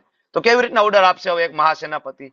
તો એ મહાસેનાપતિ જે છે એની એક અક્ષોની સેનાને પાછા 10 ભાગમાં વિભાજિત કરી દેશે. અને એના 10 પાછા એક મુખ્ય બનશે, એને કહેવાય અનિકાધિપતિ. એટલે મહાસેનાપતિએ ખાલી 10 જણાને એપ્રોચ કરવાના છે સાઇન લેંગ્વેજ થી. હવે આ 10 જણા શું કરશે? તો કે હવે એક અક્ષોણી સેનાના 10 ભાગ થઈ ગયા ને, હવે એ અનેકાધિપતિ એની જે સેના જે છે એને 10 ભાગમાં વેચી દેશે પાછળ, બરાબર. અને હવે એને એ ખાલી 10 જણાને એપ્રોચ કરવાના છે. આવી રીતે એ એક અક્ષોણી સેનાને વિભાજિત કરતા કરતા કરતા કરતા છેલ્લે એક નાનો એવો યુનિટ વધે જેને પાથીપાલ તરીકે ઓળખવામાં આવે, જેમાં માત્ર એક રથ, એક હાથી, 3 સૈનિકો ઘોડા સાથે અને 5 સૈનિકો પાયદળ સાથે. કેટલું જોરદાર પ્લાનિંગ હશે તમે જોઈ શકો છો આની અંદર. નહીતર એ સમયે કેવી રીતના એક ઓર્ડર જયારે સેનાપતિ આપે અને બધાની ઓર્ડર ખબર કેમ પડી જાય. પાછું તમે વિચાર કરો કે એ સમયે કઈ બરાબર ત્યાં પિન ડ્રોપ સાયલન્ટ તો હોય નહીં. આટલા બધા ઘોડા છે, બધા ઓચી ઓચી કરતા હોય એના અવાજ, એના સિવાય આ બધાને તલવાર ઘુસેડવામાં આવે છે તો કે સાયલેન્ટ તો કોઈ મરવાના નથી મૂંગા, બરાબર. તો એ બધી ચિત્કાર, એ બધી ચીખ હશે, બરાબર. એક સાથે લાખો લોકો મરી રહ્યા છે તો એની ત્રાળ હશે, એની પોક હશે, રડી રહ્યા હશે ઘણા બધા. આની વચ્ચે તમે ઓર્ડર કઈ રીતના પાસ કરશો પાછળ, કે કઈ બાજુ જવાનું છે, કઈ બાજુ નથી જવાનું, કોની સાથે કોને લડવાનું છે. તો કેટલું ડેવલપ એ સમયનું સાયન્સ હતું. બીજું તમે માર્ક કરજો, અત્યારના જેવું યુદ્ધ નથી. અત્યારે તો યુદ્ધ થાય તો અત્યારનો સેનાપતિ ક્યાં બેઠો હોય? દિલ્હીમાં એસી ચેમ્બરમાં, ત્યાંથી ફોન દ્વારા. અને બોર્ડર ઉપર કોને મોકલવામાં આવે? બિચારા નાના નાના સૈનિકોને. મરી કોણ જાય? સૈનિકો. એ સમય એવું નહોતું. એ સમયે સૌથી જે કહેવાય મુખિયા, બરાબર, જે કઈ હોય, જે તે પક્ષના સૌથી આગળ આવીને ઉભા રહી જાય. યુદ્ધ લડવું હોય તો આમ લડાય ને, બધા યુદ્ધ બંધ થઈ જાય ને, બરાબર. અમેરિકા અને ભારતનું યુદ્ધ થાય, એક બાજુ નરેન્દ્ર મોદીએ જવાનું બોર્ડર ઉપર ને એક બાજુ ઉપર ટ્રમ્પ આવે. હવે બે પહેલા તમે યુદ્ધ કરી લો, બરાબર ને, યુદ્ધ બંધ થઈ જાય તરત. તેવડ તો હોવી જોઈએ ને. તો યુદ્ધ, આ એ સમયની યુદ્ધ કરવાની જે પદ્ધતિ અને એનું આ સેના વિભાજન બહુ પાવરફુલ છે. ચોથા શ્લોકની અંદર સંજય કહે છે, અત્ર શૂરા મહેશ્વાસા ભીમાર્જુન સમાયુધિ યુયુધવાનો વિરાટશ્ચ દ્રુપદશ્ચ મહારથ. હવે આ 4 થી લઈને જે 6 શ્લોક આવશે ને, 4, 5, 6, એમાં દુર્યોધન સામા પક્ષમાં જે મહારથી છે ને, ડરી ગયો ને સામા પક્ષથી, એટલે એનું નામ લે છે બીકમાન. અરે ભાઈ, સામે ભીમ છે, સામે અર્જુન છે. હવે પ્રશ્ન એ થાય કે પેલું નામ ભીમનું શું કામ લેવામાં આવ્યું? તમને પૂછું છું. અર્જુનનું લેવું જોઈતું હતું ને, ભીમનું શું કામ નામ લીધું હશે? બોલો બોલો, ઓપન ફોર ઓલ. ભીમ શું કામ? કારણ કે ભીમે પ્રતિજ્ઞા લીધેલી ને દુર્યોધનને મારવાની. દુર્યોધનને મારવાની, 100 કૌરવોને મારવાની અને ત્રણ દુશાસનની છાતી લોહી પીવાની. પ્રતિજ્ઞા હતી, 3 પ્રતિજ્ઞા ભીમની. કઈ? હરે કૃષ્ણ પહેલી? પ્રભુજી. પહેલું 100 કૌરવોને વધ કરવાનો. પેલું. બીજું? પછી બીજું દુશાસનની છાતી ચીરીને એનું લોહી પાન કરવાનું. અને દુર્યોધનની ત્રીજું? જંગાચોળ તોડવાનું. દુર્યોધનની દુર્યોધનની જંગા જાંઘ તોડવાની. તોડવાનું. હરી એનું બોલ, મૃત્યુ કરવાનું. હરી બોલ. થેન્ક યુ, ધન્યવાદ. તો જ્યારે માતા દ્રૌપદીનું વસ્ત્રહરણ થયું એ સમયે ભીમસેનજીએ વચન લીધું હતું કે જે હાથ દ્વારા તને ઘસેડવામાં આવી છે તારા વાળ પકડીને, બરાબર, એ હાથ એ છાતીમાંથી ઉખાડીને છાતી ફાડી નાખીશું, એનાથી તારા વાળ ધોઈશ, બરાબર. દુશાસનનો વધ મારા હાથે થશે.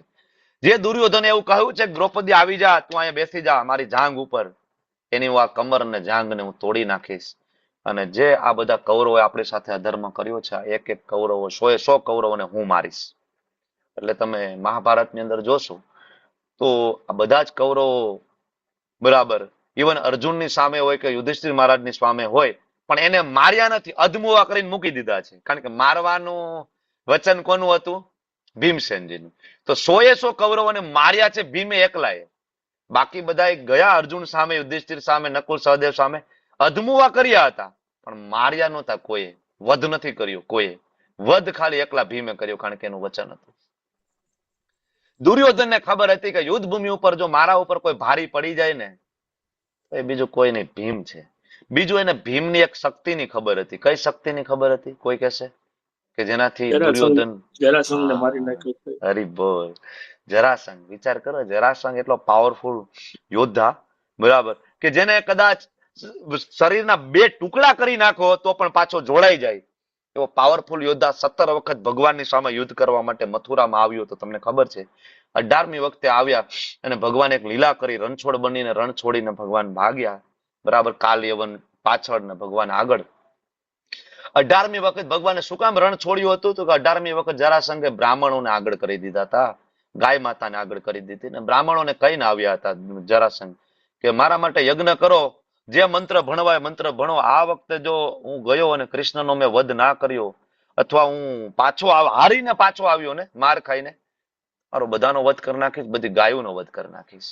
કૃષ્ણ તો ગો બ્રાહ્મણ્ય હિતાય છે, નમો બ્રાહ્મણ્ય, બરાબર, ગો બ્રાહ્મણ્ય ભગવાન કેવા છે? ગો બ્રાહ્મણ્ય હિતાય છે. એટલે ભગવાને કીધું ઇટ્સ ઓકે, મારા બ્રાહ્મણો, મારી ગૌ ગયાઓ એ પરેશાન છે, ઇટ્સ ઓકે, હું ભાગી જઈશ. ભગવાન રણ છોડીને ભાગી ગયા. ગાય એટલી બધી પ્રિય છે ભગવાનને, રણ છોડીને ભાગી ગયા. તો એ જરાસંઘ, બરાબર, એ બીજું કોઈ નહીં, એ કંસના સસરા હતા, બરાબર ને, હું ભૂલતો ન હોય તો. કંસના સસરા, એની જ 2 દીકરીઓના લગ્ન કંસ સાથે થયા હતા. જરાસંઘ ઇઝ વેરી પાવરફુલ હતો. પણ ભીમ ની સાથે મલ્લ યુદ્ધ થયું, એમાં ભીમે જરાસંઘના 2 કટકા કરીને જુદી જુદી દિશામાં ફેંકી દીધા હતા. અને આ દુર્યોધને જોયું હતું. એટલે દુર્યોધનને ખબર હતી કે યુદ્ધ ભૂમિ ઉપર જો આપણા ઉપર કોઈ ભારી પડે ને તો એ ભીમ સૌથી પહેલા, કારણ કે વચન બધે છે અને પાવરફુલ છે. અને બીજું નામ અર્જુનનું લીધું, કારણ કે અર્જુન જેવો ધનુર્ધર આ પૃથ્વી ઉપર કોઈ નથી. અર્જુન શું કામ?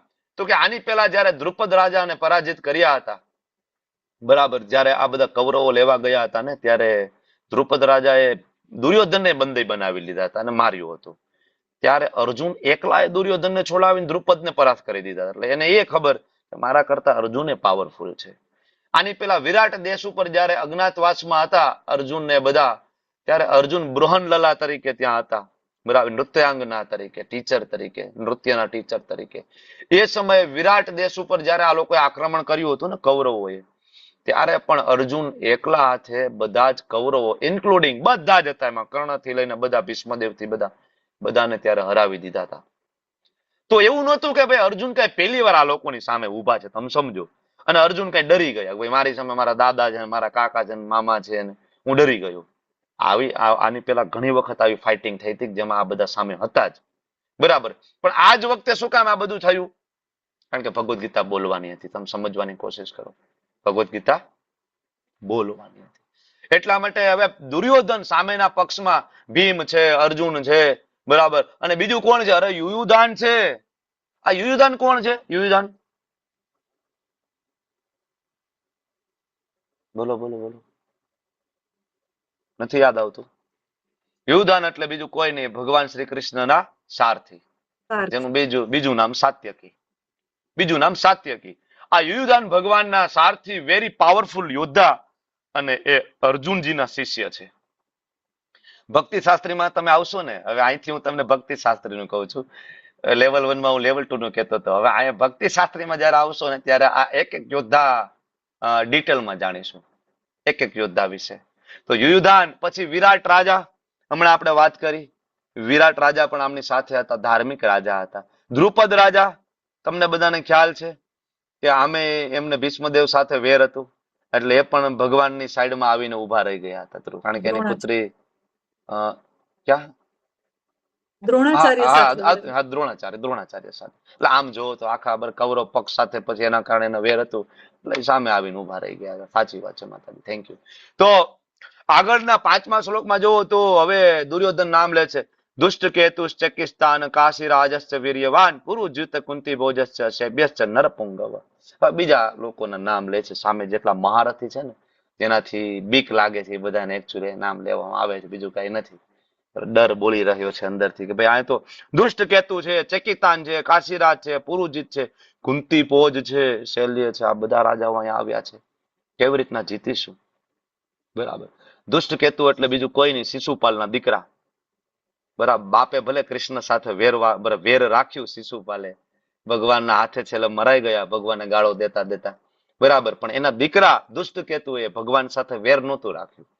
જો આના ઉપરથી આપણે શીખવું પડે, બરાબર, કે ઘણી વખત આપણા વડીલોથી કઈ ભૂલ થઈ હોય તો ભૂલને અનુસરવાની નથી, ફોલો નથી કરવાની, એને આપણે સુધારવી જોઈએ, ઇમ્પ્રુવ કરવી જોઈએ. આપણો પૂર્વગ્રહ જે છે એ તોડવો જોઈએ. ઘણી વખત આપણા પૂર્વજોથી ભૂલ થાય, કારણ કે માણસો જ હતા ને, બરાબર, કોઈ ભગવાન તો છે નહીં, બરાબર. તમારા મારા બાપ દાદાઓ માણસો હતા, તો એનાથી પણ ક્યાંક ભૂલ થઈ છે, કોઈ પૂજા અર્ચનામાં ક્યાંક ભૂલ થઈ છે, બરાબર, કોઈક અલગ દેવી દેવતાઓની પૂજા ચાલુ કરી દીધી જે શાસ્ત્રમાં વર્ણન છે નહીં, તો એ પૂર્વગ્રહ આપણે તોડવો જોઈએ ભગવદ્ ગીતા વાંચીને. જેવી રીતના શિશુપાલના દીકરા ધુષ્ટકેતુ એ પૂર્વગ્રહ તોડી નાખ્યો કે મારા પિતાજી ભલે બરાબર વેર રાખ્યું પણ હું તો ભગવાનની સાઈડમાં રહીશ. હું તો બરાબર હું પ્રેમી છું ભગવાનનો, મને પાંડવો પ્રત્યે પ્રેમ છે. ચેકિતાન એ કૃષ્ણ વંશના એક મહાન યાદવ પરાક્રમી મહારથી અને કમાન્ડર ઇન ચીફ હતા. અને કાશીરાજ તો આપને ખબર છે કોણ હતા, કાશી નરેશ. હમણાં આપણે વાત કરી એની 3 પુત્રીઓ, તો એ પછી પાંડવોના પક્ષે રહ્યા ભીષ્મદેવના કારણે, એને 3 પુત્રીનો લગ્ન વિચિત્ર વીર્ય સાથે થયા એના કારણે. અને પુરુજીત અને કુંતી ભોજ એ બરાબર બંને પાંડવોના મામા કુંતીના ભાઈઓ હતા. અને શૈબ્ય રાજા યુધિષ્ઠિર મહારાજના સસરા હતા. એની પુત્રી દેવિકા, એના લગ્ન થયા હતા યુધિષ્ઠિર મહારાજ સાથે. તો એ વેરી પાવરફુલ એકચ્યુઅલી, પુરુષોમાં એ શ્રેષ્ઠ નરપુંગવ તરીકે ઓળખાતા હતા. આ બધાને જોયું ને એટલે આજા ગગડી ગયા. 6થા શ્લોકમાં કહે છે પરાક્રમ યુધામન્યુ અત્યંત શક્તિશાળી ઉત્તમ ઓજા સુભદ્રાનો પુત્ર. તો યુધામન્યુ ઉત્તમ ઓજા એ દ્રૌપદીના જ બીજા ભાઈઓ છે, બરાબર, દ્રુપદના બીજા પુત્રો છે. સુભદ્રાના પુત્ર એટલે અભિમન્યુ, બરાબર, અને દ્રૌપદીના પુત્રો એટલે કે 5 એના પતિ, બરાબર, દ્વારા 5 જે પુત્ર ઉત્પન્ન થયા, આ બધા જ મહારથીઓ છે, બરાબર. અને આ 4, 5, 6 સામેવાળા પક્ષની સેનાનું કહેવાય કે વર્ણન કર્યું દુર્યોધને. અને હવે એ કહે છે અસ્માકમ તુ વિશિષ્ટા એ તાન નિબોધમ દ્વિજોતમ નાયકામમ સૈન્યસ્ય સંજ્ઞાર્તાન બ્રવીમિ. હવે એને એમ થાય કે આ સામેવાળાના મોટા મોટાના નામ લીધા, અને હવે કદાચ મારા ગુરુજી જે છે અથવા આજુબાજુમાં જે કોઈ સાંભળે છે, બરાબર, એ બધાનો જુસ્સો ઓછો થઈ જશે આનાથી. તો આવું છે ને, કારણ કે દુર્યોધન તો રાળો નાખીને બોલતા હતા સૌથી આગળ ઉભા રહીને. એની પાછળ 11 અક્ષોણી સેના હતી ને, એ 11 અક્ષોણી સેનાના બરાબર 11 અક્ષોણીના જે સેના હતી એના એક એક સેનાપતિ ત્યાં ઉભા હતા, બરાબર. જયારે આ બધા સાંભળતા હતા ઓહો ભીમ છે, અને આ દુર્યોધન તો ડરી ગયા. એટલે હવે એને એમ થયું કે વાતને ફેરવવી જોઈએ, કારણ કે નહીતર આ લોકોનો ઉત્સાહ તો તૂટી જાય ને. યુદ્ધ પહેલા ઉત્સાહ તૂટી ગયો તો યુદ્ધ જીતવું મુશ્કેલ છે. એટલે બહુ મોટો પોલિટિશિયન માણસ હતો દુર્યોધન, કોઈ સામાન્ય નહોતો, જાણતો તો કઈ રીતના વાતને વાળવી જોઈએ. એટલે હવે જે ગુરુદેવનું અપમાન આગળ કરી નાખ્યું ને દ્રુપદ પુત્રને કહીને હળાહળ, હવે એ અહીંયા શબ્દને વાળે છે. શું કહે છે આ શ્લોકની અંદર શબ્દ? દ્રુપદ પુત્રેણ, સોરી દ્વિજોતમ. શું શબ્દ છે? દ્વિજોતમ. એટલે 2 સ્ક્રીનમાં જોવું પડે ને, એટલે એક ઓલી સ્ક્રીન છે સામે વાળી, એક આ સાઈડમાં મારો કેમેરો વાળી સ્ક્રીન છે, એટલે થોડું ડિફિકલ્ટ વાળું છે. તો દ્વિજોતમ, તમે બ્રાહ્મણ શ્રેષ્ઠ છો. અચ્છા, હમણાં તો ભાઈ ગાળો દેતા હતા ને, બરાબર, હવે કેમ? તો કે વળી દ્રોણ એમ કહી દે કે ભાઈ આ આટલું બધું હડાહડ અપમાન કરવું હોય ને, આપણે નથી રમતા ભાઈ, તમે આ આપણું શસ્ત્ર અહીં મૂકી દીધું, બરાબર, તમારું અત્યાર સુધી ખાધું છે, આગળ પૈસા હું રોકડા આપી દઈશ કમાઈને, બરાબર, હું યુદ્ધ નથી કરતો, બરાબર, હું જાઉં છું. હવે ગુરુ દ્રોણ જતા રહ્યા તો એની પાછળ ઘણા બધા જતા રહ્યા એમ છે, કારણ કે બધા જનરલી બધા શીખ્યા કોની પાસેથી? દ્રોણ પાસેથી શીખ્યા ને, તો ઘણા બધા શિષ્યો ભાગી જશે ને. એટલે કે નહીં આ ધંધો કરાય નહીં, એટલે આમને મનાવી લેવા આમાં, બરાબર, ને આપણે કહેવાય કે રાજકીય નીતિ છે. એટલે કે અરે તમે તો દ્વિજોતમ છો, તમે તો બ્રાહ્મણ શ્રેષ્ઠ છો, તમે ચિંતા નહીં કરતા. સામેવાળાનું ભલે કીધું, હવે હું આપણું તમને કહું છું, આપણામાં કઈ ઓછા પાવરફુલ યોદ્ધા નથી, બરાબર. અને હવે એ નામ લે છે કોનું? ભવાન. અરે એલા પેલા તમે તો આવડા મોટા યોદ્ધા છો, મારે એ કઈ ચિંતા કરવાની? અચ્છા, હમણાં અત્યાર સુધી તો અપમાન કરવું, ગાળો દેવી, હવે પાછું વાળી રહે. અરે તમે ભવાન, તમે સ્વયં ગુરુ દ્રોણ. બીજું, અરે આપણી ટીમમાં ભીષ્મદેવ છે, તમે શું માનો છો? ભીષ્મદેવ, બરાબર. ભીષ્મદેવ એટલે કોઈ સામાન્ય યોદ્ધા નહોતા, વેરી પાવરફુલ. તમને બધાને ખબર છે, હમણાં આપણે વાત થઈ કે ભીષ્મદેવ એટલે એને એક તો ઈચ્છા મૃત્યુનું વરદાન હતું. એટલે કોઈનામાં એ તાકાત નથી કે ભગવાનની ઈચ્છા વગર ભીષ્મદેવને કોઈ પાડી શકે, પેલા તો, બરાબર. બીજું, ભીષ્મદેવ 8 વસુઓના એક વસુ પણ છે, એટલે એ ભગવાનના ભક્ત છે, પણ ભગવાન કૃષ્ણની લીલા માટે સામાના પક્ષે ઉભા છે. નહીતર એ વસુ ના હોય ને, અસુર હોય તો તમે સમજો, ભગવાનના દેશી હોય તો એ વસુ ના હોય, બરાબર. અચ્છા, તો સામે શું કામ ઉભા છે? અરે ભીષ્મદેવ એકલા એમ કહી દે ને કે ભાઈ તમારે લડવું હોય લડી લેજો ભાઈ, મારી થઈ ગઈ ઉંમર અને મારા તમારી માથાકૂટમાં પડવું નથી, તો એમનેમ જ યુદ્ધને અટકી જવાનું હતું. અચ્છા, તો યુદ્ધ અટકી જાય તો આ બધાનો વધ કેવી રીતના કરવાનો, આ બધાને કેવી રીતના મારવાના, આ બધા આસુરી, બરાબર, શક્તિઓને કેવી રીતના પરાસ્ત કરવી, બરાબર ને?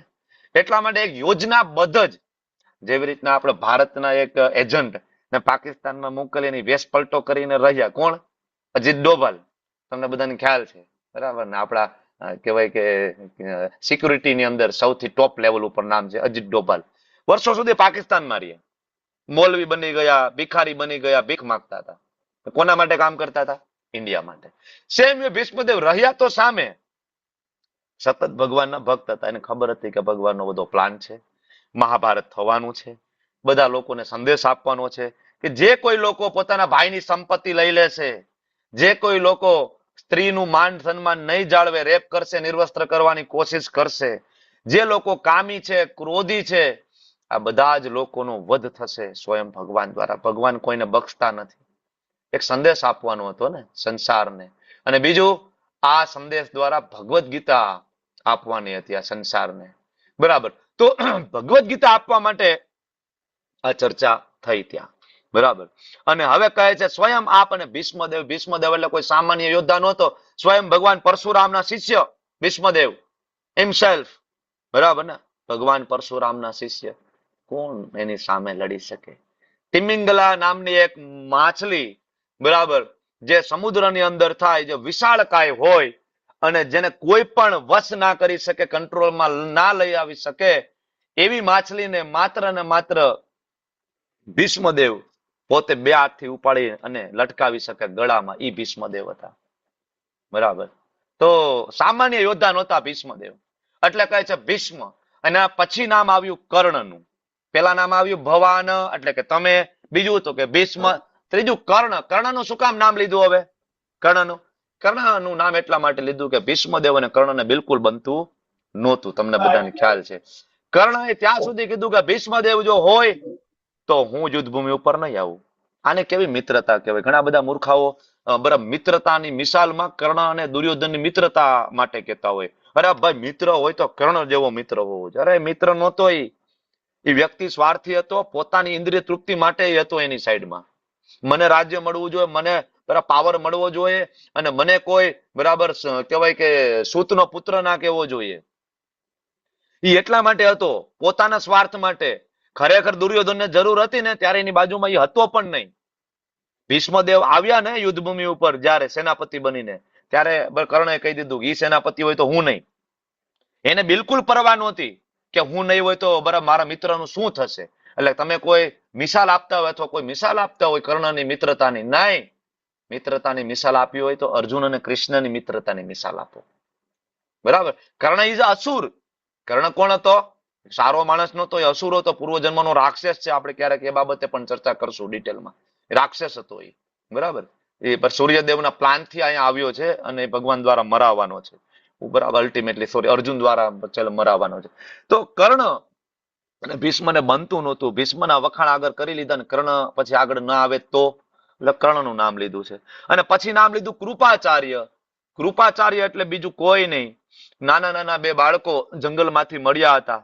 એ બાળકો જે કુરુવંશના મહાન રાજા શાંતનુ ઘરે લાવ્યા હતા. એકનું નામ એને પાડ્યું કૃપી અને એકનું નામ પાડ્યું કૃપા, કૃપાચાર્ય.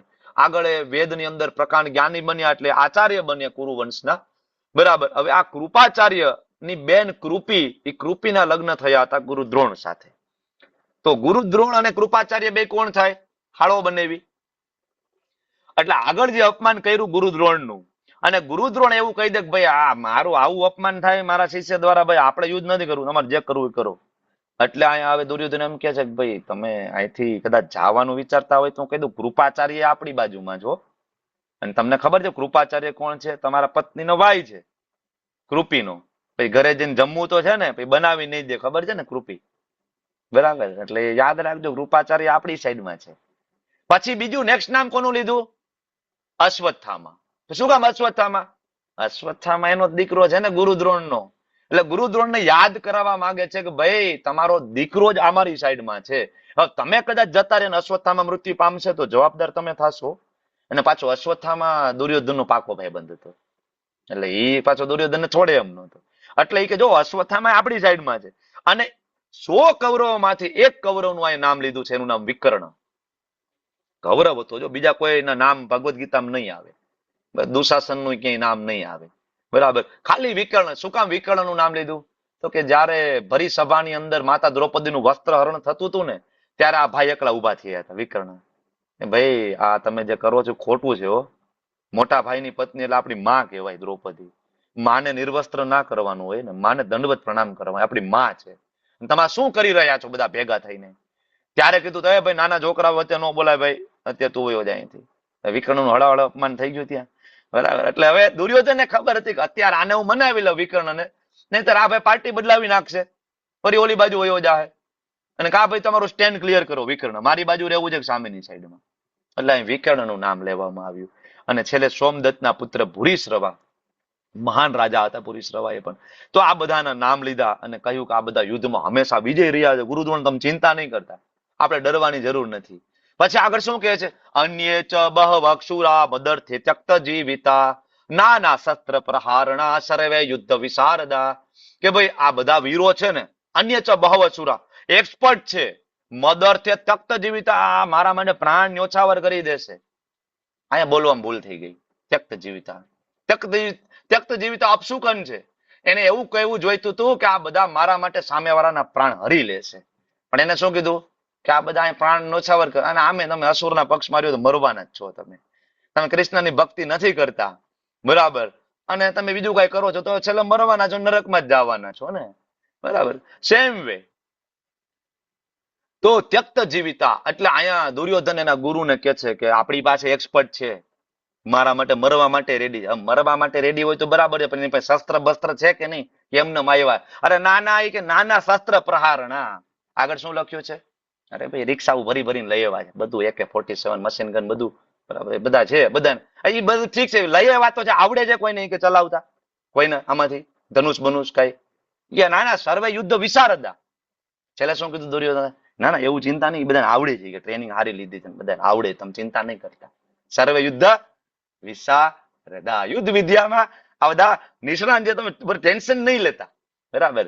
અને પછી છેલ્લે સામે બે પક્ષનું, બરાબર, એ કમ્પેરિઝન કરે કે ભાઈ આપણી બાજુ તો તમે છો, તમે એક્સપર્ટ છો. કોણ? બરાબર, ભીષ્મદેવ છે આ બાજુ. સોરી, આપણા ગુરુ દ્રોણને કહે છે કે આપણી બાજુ તો ભાઈ ભીષ્મદેવ છે. ભીષ્માભિરક્ષિતમ. આપણે આમે ચિંતા કરવાની જરૂર નથી. ઈચ્છા મૃત્યુનું વરદાન છે. સામા પક્ષે તો ભીમ છે. કઈ ભીમ કઈ એવું બધું એક્સપર્ટ નથી. અંદરનો ડર બોલી રહ્યો, ખબર તો મરવાનું આના હાથે જ છે. અંદરનો ડર બોલી રહ્યો છે. ભીમ કઈ એવું બધું એક્સપર્ટ નથી. કારણ કે નાનપણથી દુર્યોધન ઈર્ષા હતી ને ભીમ પ્રત્યેની, મારી નાખવાની કેટલી વાર કોશિશ કરી. એટલે અહીંયા એ બંને સેનાનું, બરાબર, એ સમજી નથી શકતા કે સામે કૃષ્ણ છે તો વિજય હંમેશા એ સાઈડમાં રહેવો જોઈએ. વિજય સાઈડમાં રહેવો જોઈએ. અને હવે આગળ કહે છે અયન એસુ ચ સર્વેષુ યથા ભાગવસ્થિતા ભીષ્મેવાભિરક્ષિતુમ ભવંત સર્વ એવહિ. બધાયના નામ લઈ લીધા. બરાબર. આ બાજુનું પક્ષના, આ બાજુનું પક્ષના જે મોટા મોટા હતા એ બધાયના. હવે ઓલા પાછળ જે બધા ઉભા હતા એ બધાને એમ થાય કે ભાઈ અમારું નામ ક્યાં? અહીં તમે કર્ણનું નામ લીધું, અશ્વત્થામાનું નામ લીધું, ભૂરિશ્રવાનું. અમે ઘર બાર છોડીને આવ્યા છે, બધા કે બાયડી છોકરા ઘરે મૂકીને આવ્યા છે. અમારો કઈ માન સન્માન નહીં. અમને તો કઈ સન્માનમાં નામ લેવામાં નથી આવતું. લોકોને નામની બહુ પડી હોય કે નહીં? જ્ઞાતિની મીટિંગ હોય, નામ લેતા, ભાઈ મારું નામ ના આવ્યું, ભાઈ મેં લખાવ્યા જો 20,000 રૂપિયા, મારું નામ તકતીમાં માર્યું નહીં. હવે એક દી નામ બધું જતું રહેવાનું છે સંસારની અંદરથી. જેનું નામ છે એ બધા જવાના છે અલ્ટિમેટલી. બરાબર. તો સમજવું પડશે ને આપણે આના ઉપરથી કે ભાઈ હવે જેનું નામ નથી બોલ્યા એ બધાને ખોટું ના લાગે. એટલે દુર્યોધન શું કે છે? તમે બધા એક કામ કરો, તમે ભીષ્મદેવની સહાયતા કરજો. તમે બધા જ ભીષ્મદેવની. ઓલા બધાને એમ કે છાતી ગદગદ ફૂલાઈ ગઈ, શું વાત છે કે આપણું તો બહુ પાવરફુલ સ્ટેટસ લાગે છે કે આપણે રક્ષા કરવાની. કોની? ભીષ્મદેવની. હું વાત કરો છે કે ઈચ્છા મૃત્યુનું વરદાન, એની રક્ષા આપણે કરવાની. હા, કે તમે બધા એની રક્ષા કરજો. ભીષ્મદેવને કોઈની રક્ષાની જરૂર હતી ખરી? આના ઉપરથી, આ બધા શ્લોકો ઉપરથી આપણે ખબર પડે કે કેટલો મોટો રાજકારણી માણસ. બરાબર. એની તમે એક એક શ્લોક, એક એક શબ્દ તમે જો ખબર પડે કેટલો પરફેક્ટ, કોનું નામ ક્યારે લેવું, કેમ લેવું, બધું પરફેક્ટ. બરાબર ને? તો પિતામહ ભીષ્મની તમે બધા સહાયતા કરજો.